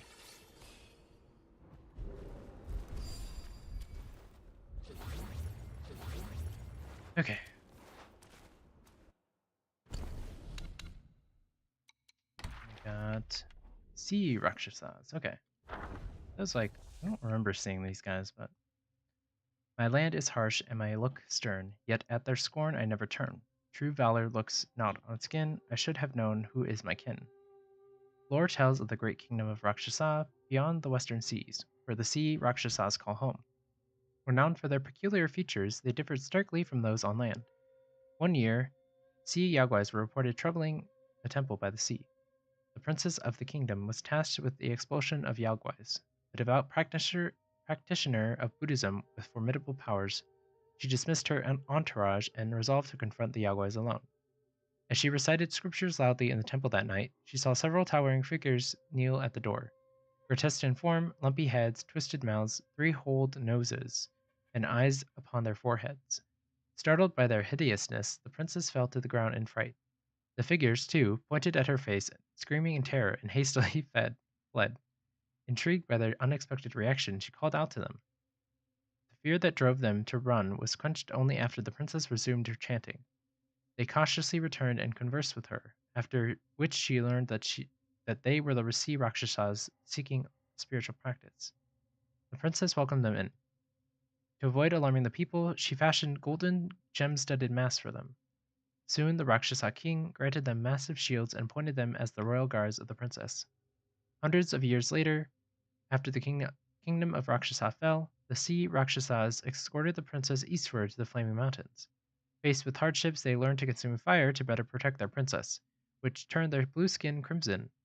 Now they reside in the river of lava, mastering the tides of flame in the mountains. The princess, long past her prime, finds solace in the unwavering loyalty of her guards, who value her heart over her faded beauty. Okay, cool. And I guess that's all the lesser Yaguais. Okay, we just got bosses to go. And characters. Oh great, there's more.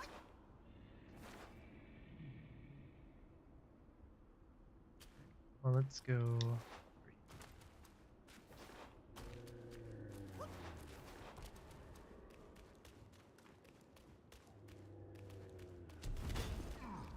Hello? Oh. Oh. I guess there's a thingy.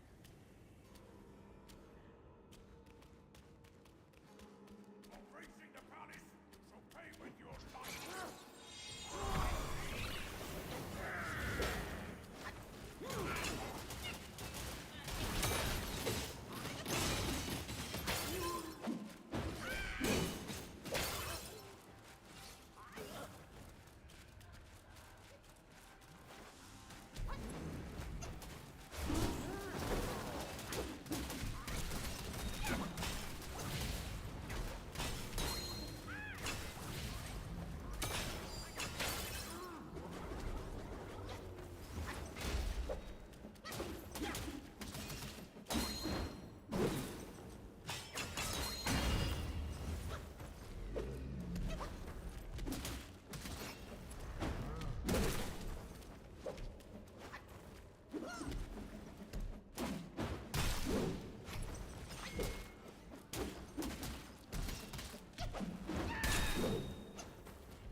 You could like come over this way.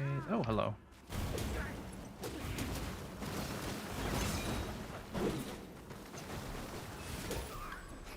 Ooh, Thunderflame seal.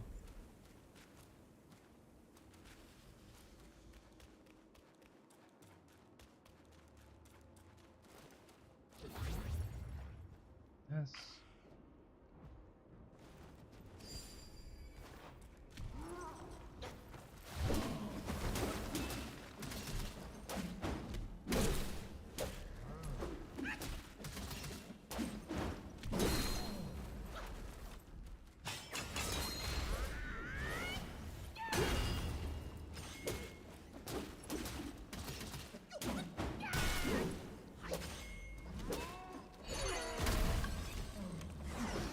Button.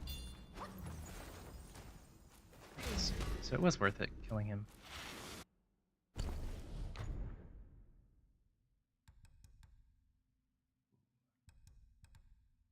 Got two of them. Nice. Ooh, okay. And then we got when at full health, significant increased. Okay. Not that useful. If I was good at the game, it'd be useful, but I'm not good at the game, so.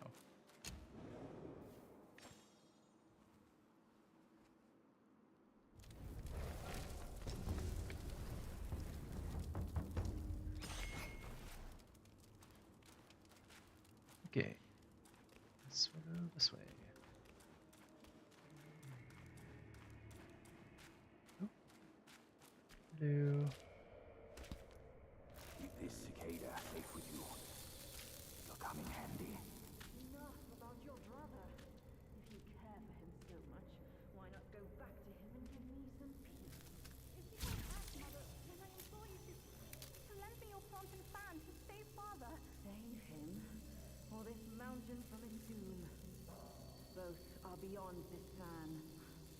Mother, please, I'm begging you. Father's life hangs on a thread which Brother could cut short any moment. Since when did you start caring for that old bull?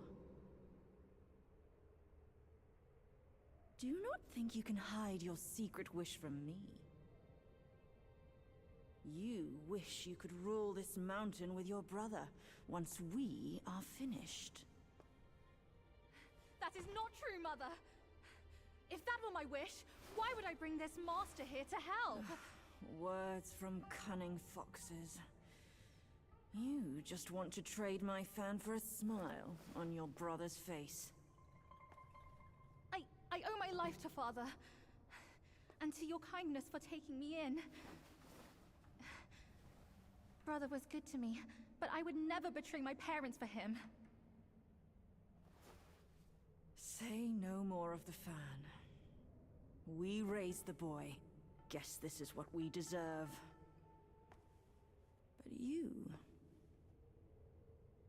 are you here at this very moment? Who's this guy? Rakshasi, I'm not a part of your family, and I'm aware I have no voice in this. But Ping told me the Destined One had arrived. The Destined One, who doesn't even know what he's destined for. Those old bastards must have pulled a muscle coming up with the name. You and I both know who he truly is. When the time comes, your children, your husband, and even this very palace could all turn to ashes. What do I have to fear from a mere pawn? He's no match for us. He can't even rival the power of my fan. Once the truth is revealed, suddenly he is here. Do you not find it odd? Such a twist of fate. The truth? The truth of what? Who are you talking about? I heard the Destined One had obtained all the other relics. Rakshasi, your situation is grave. Do you not see who mandated his return? Were those relics really bestowed for your good? Perhaps amid these schemes and plots, we've unwittingly become stepping stones for his rebirth. For others, I care not. All along, you are all I care for. I say we should leave together. I vow to treasure you dearly. Just like when we're up there. I never thought that one day you'd be the only one I can rely on. I am overwhelmed. Come, sit with me. Uh-oh. And tell me what to do. Don't let him, Mother! Don't you see? He's taking advantage of you! You lecher! I called for your help, not your treachery! How dare you! A child of a concubine should know better manners. When I first crossed paths with her, your bull of a father was no more than livestock, munching on a patch of grass. Have you no shame? Mother, don't be fooled! Enough of your endless prattle.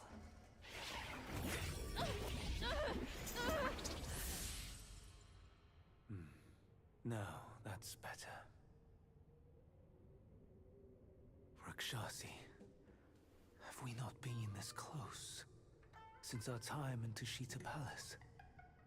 Well, yes, I do miss the old days too. We were so happy back then. What in the blazes? No tricks here. It's just my hoof.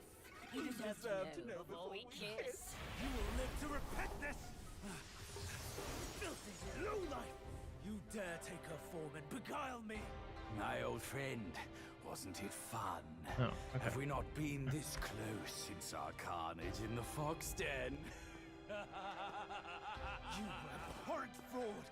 My candid words were wasted on your foul ears! Candid my hoof. Your revenants are everywhere. I thought you'd have better lies. Who's this guy? I'm still very confused about that.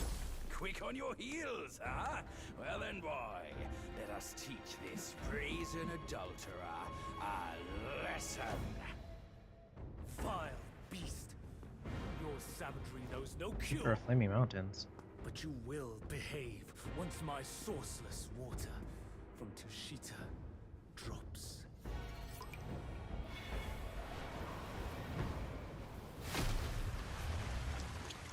I've aided your journey once. Oh, is this Now the final I shall boss? aid you on your way to death. I think it might be. I kind of don't want to do this. Let me just make sure, because I think we'll get locked out of doing something if we do this. Right. Let me check. I didn't think we were going to get to the boss so quickly. Let's see what to do. Yeah, missed if you defeat the Keeper of the Flame before talking to the... Okay. I'm just gonna let this guy kill me. It seems pretty easy, but... No, don't kill me. This guy seems really easy to kill. Come on. Hurry up and kill me.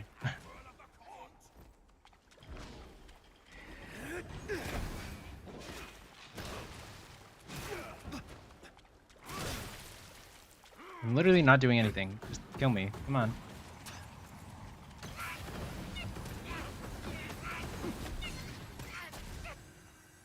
This guy's really easy. Come on.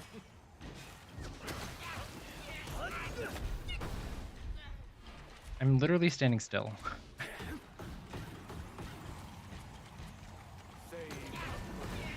There we go.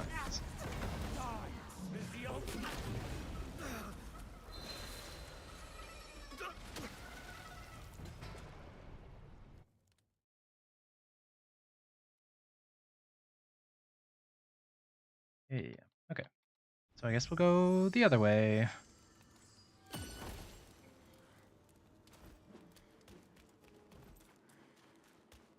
Yeah, I didn't think we were... I guess maybe I should have realized it was called the palace for a reason.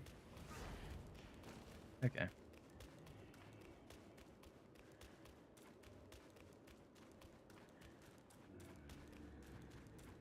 I don't know, I mean, it seemed like going right was the right way.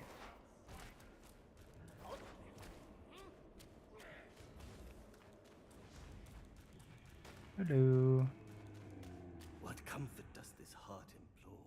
A humble drink, its solace I adore. A fine brew deserves a fitting gourd. Here, take this.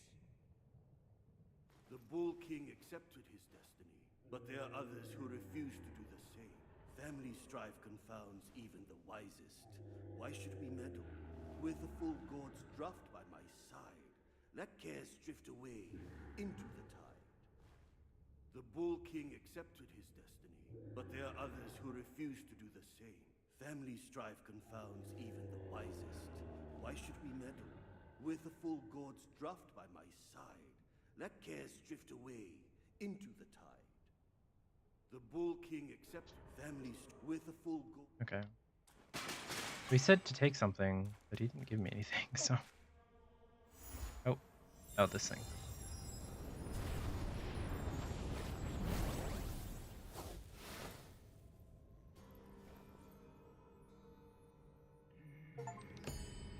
Supreme Gourd. Okay.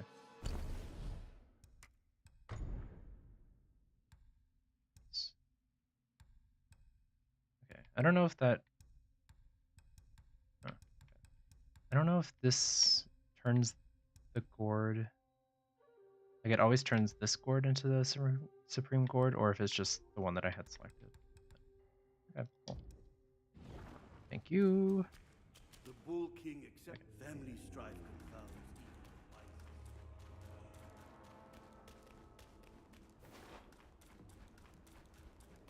Want to meet our lady? Must first... Okay.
This is odd. seem like there's anywhere else we can go.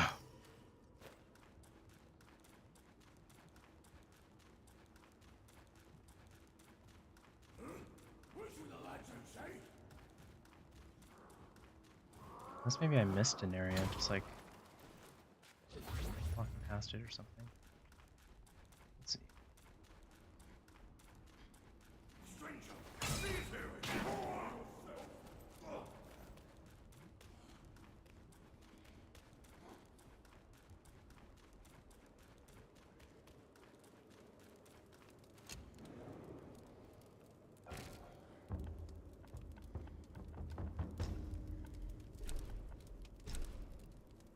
Okay, so I'm at Rakshasa's palace.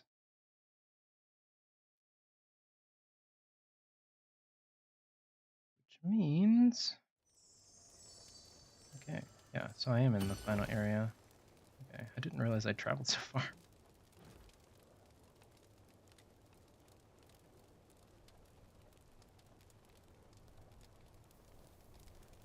And where's the horse guy dude?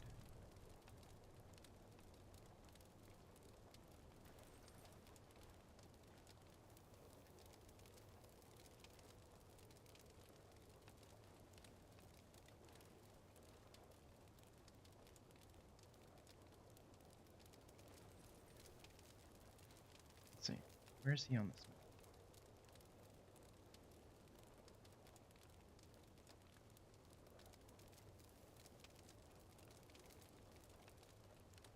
Oh, okay.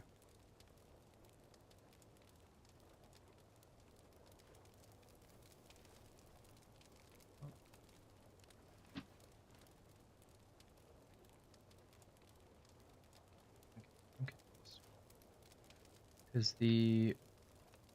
Okay, so I guess the horse guy was the guy that was trapped in the traveling cart, but I don't know if that's all we had to do. It seemed like we were done with it. Maybe I have to... Oh. Maybe I have to go back to... the other guy. Now that I did that.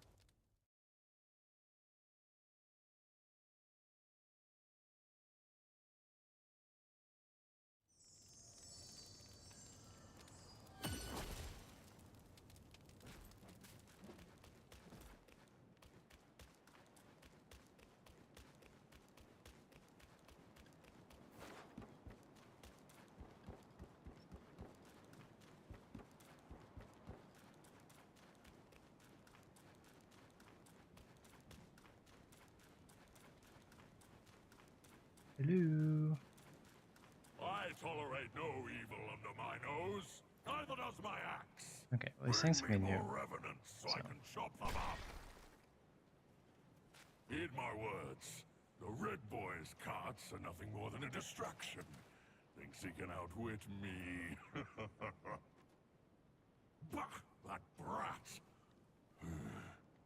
Make haste and head up the mountain. We must figure out what he's planning.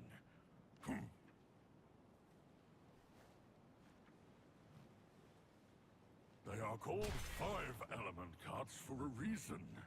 What's your tally? The entrance is secured for now. You can go first, and I'll catch up with you later. Okay. The king once told me that each of the 5 carts has its own unique nature. The king once told... Okay.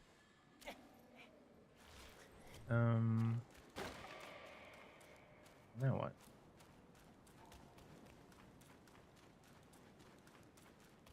Guess we'll go back to Mission Pass 2, I think.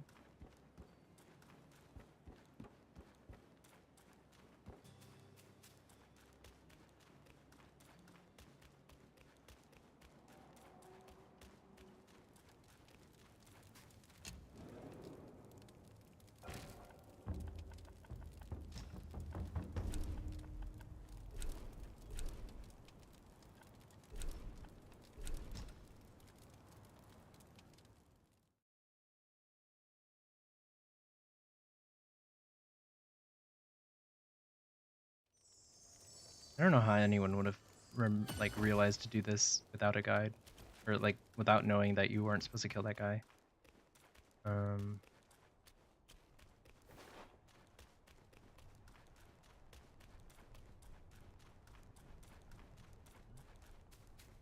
So show you how to do it. I think we have to kill the other two carts before we go talk to the horse guy again. And then he'll give us the whip, or whatever reward is applicable.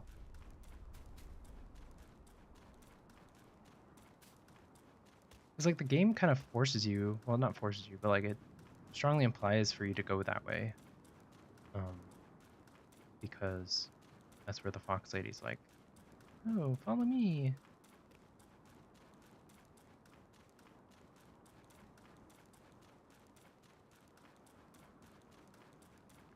But there's this whole other area this way that we can't go now. No. Go around, I guess.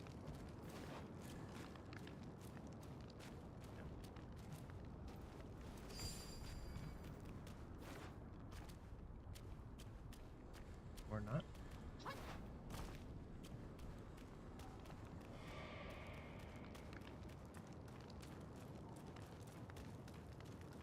We have to go up and around.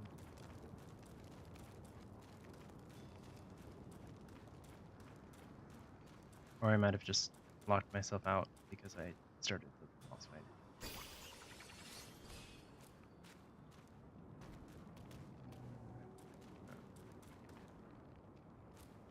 Okay.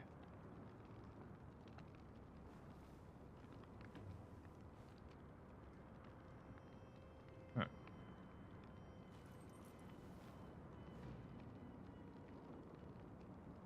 Do I go back to the horse guy? This quest is so confusing. Let's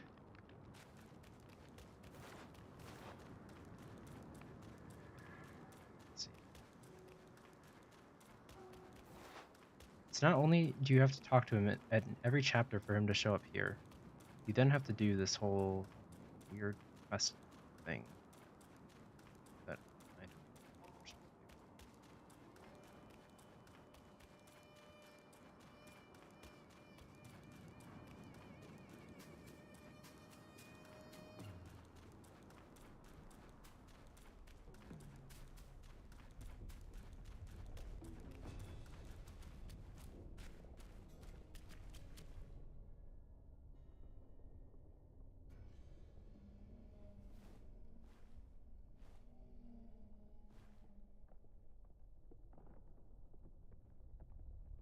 know. Oh, okay. So I guess you just have to talk to him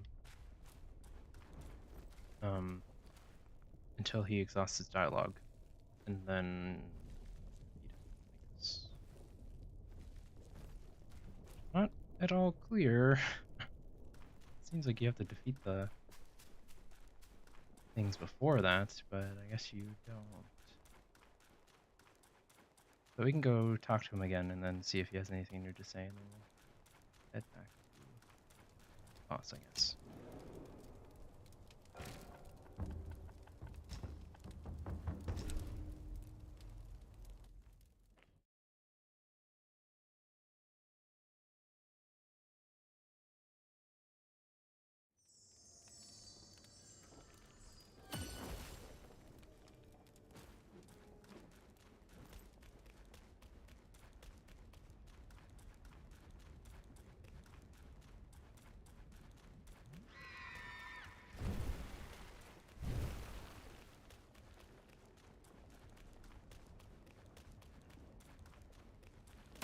Ow. Unless maybe there was... Oh. So maybe there was like a cart.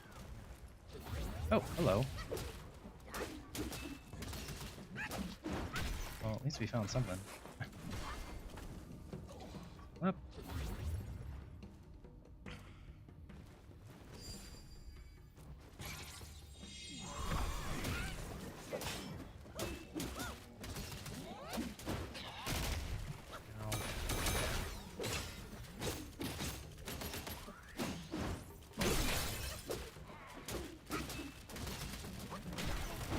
Oh, hello. Jeez.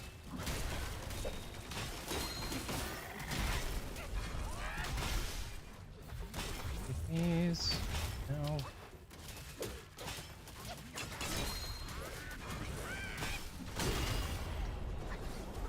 Okay. That was a bit chaotic.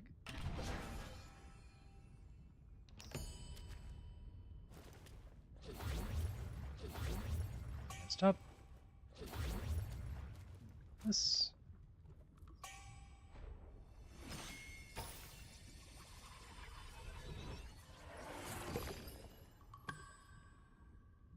Turtle treasure.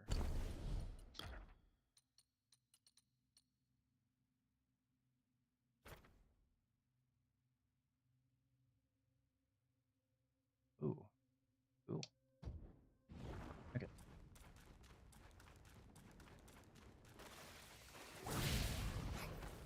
Now.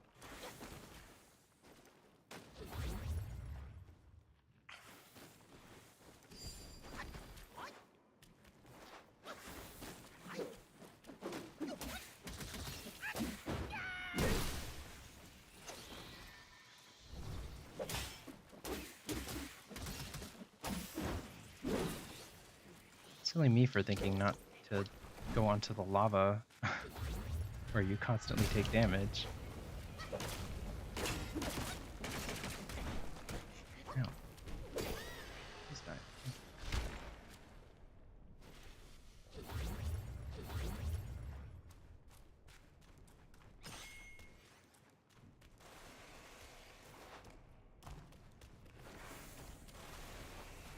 This guy's back.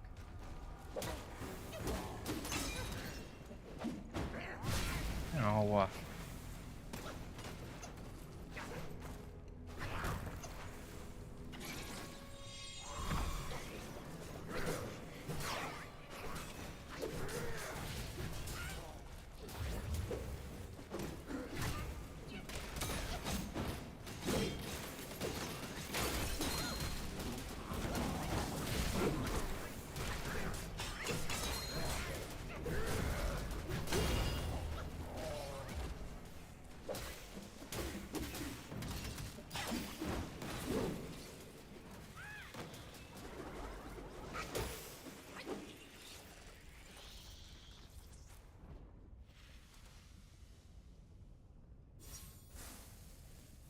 Why too much?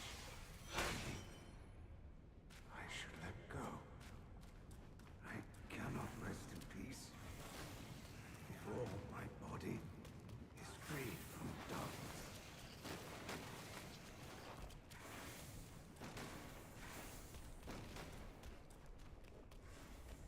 okay.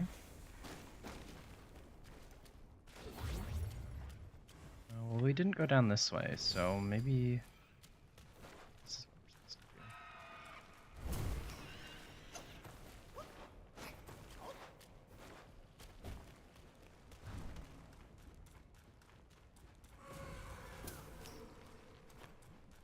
Again, seems kind of odd. Just have us. Oh, okay. Well, hello.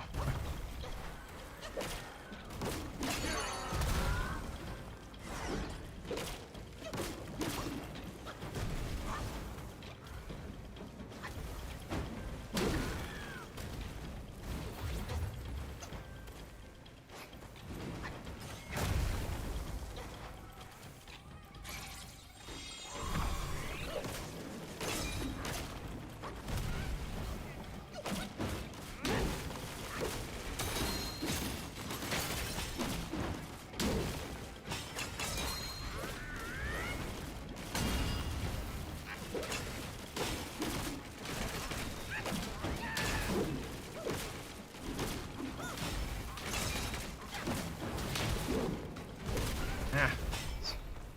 Please.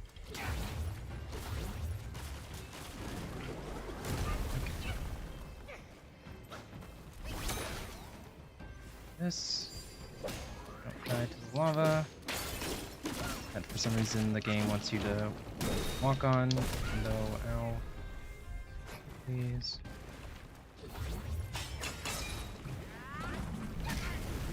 on.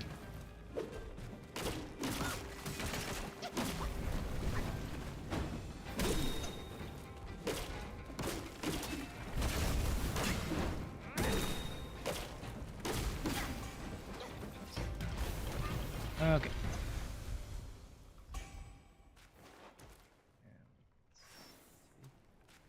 That somehow.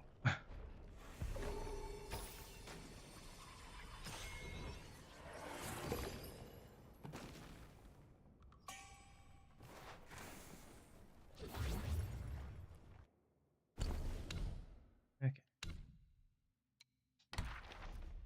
Flint cheap. Divine fire crafts a wondrous device in the depths of flame pool. It hides from eyes. Well, it certainly did hide from me. Foes arise with swift, fierce might. In the clash, its grandeur shines bright. When it comes to those who spoiled Red Boy the most in the Flaming Mountains, it had to be the Keeper.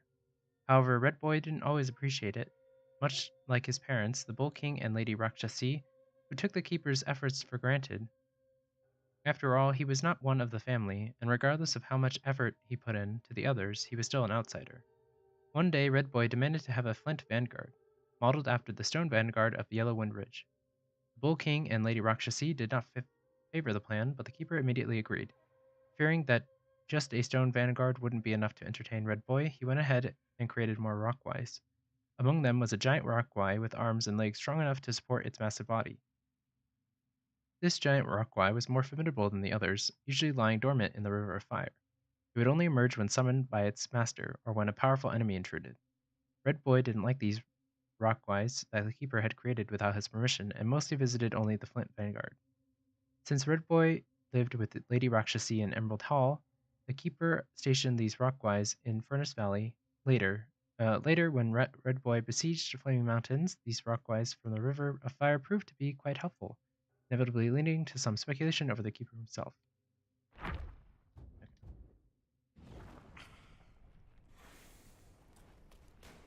Again, still not what I was looking for. But, something, at least. So I have to go back this way.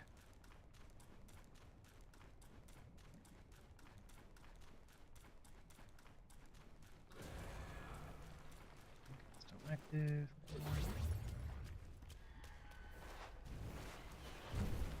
At least it's giving me full heals after these random boss fights that I didn't even know existed. No.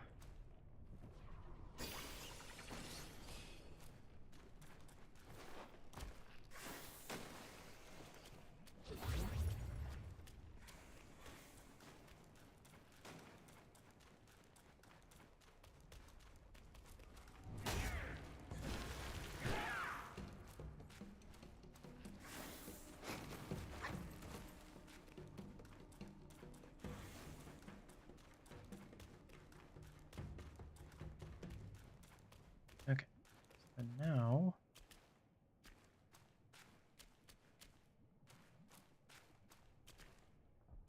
I go this way. Yep. Okay.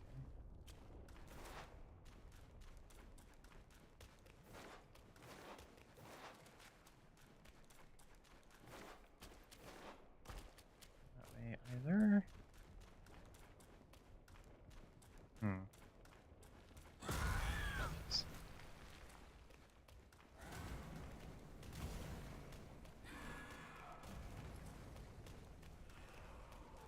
Okay, this is where we fought Misty Cloudy Mist.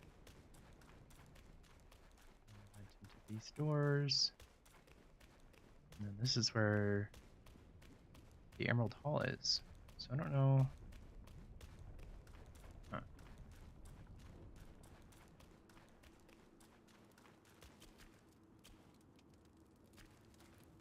I don't know what I'm supposed to do. Oh, well, I can craft a new weapon at least. Something. Let's see. Staff of Blazing Karma. Okay, increase attack and defense. Charge heavy smash. Charge heavy attacks and smash stance cost over 3 focus points. Inflict a bursting lava effect on the ground. Okay. No, but we don't have. We need 3 more or 2 more Samadhi fire crystals somewhere. Okay, cool. Maybe we can afford the upgrade for this one.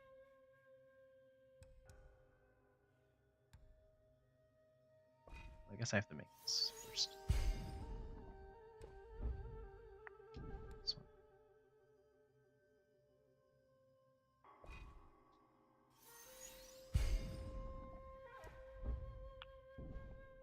I don't really want to equip it because we don't really use the pillar stance that often, that much. But cool.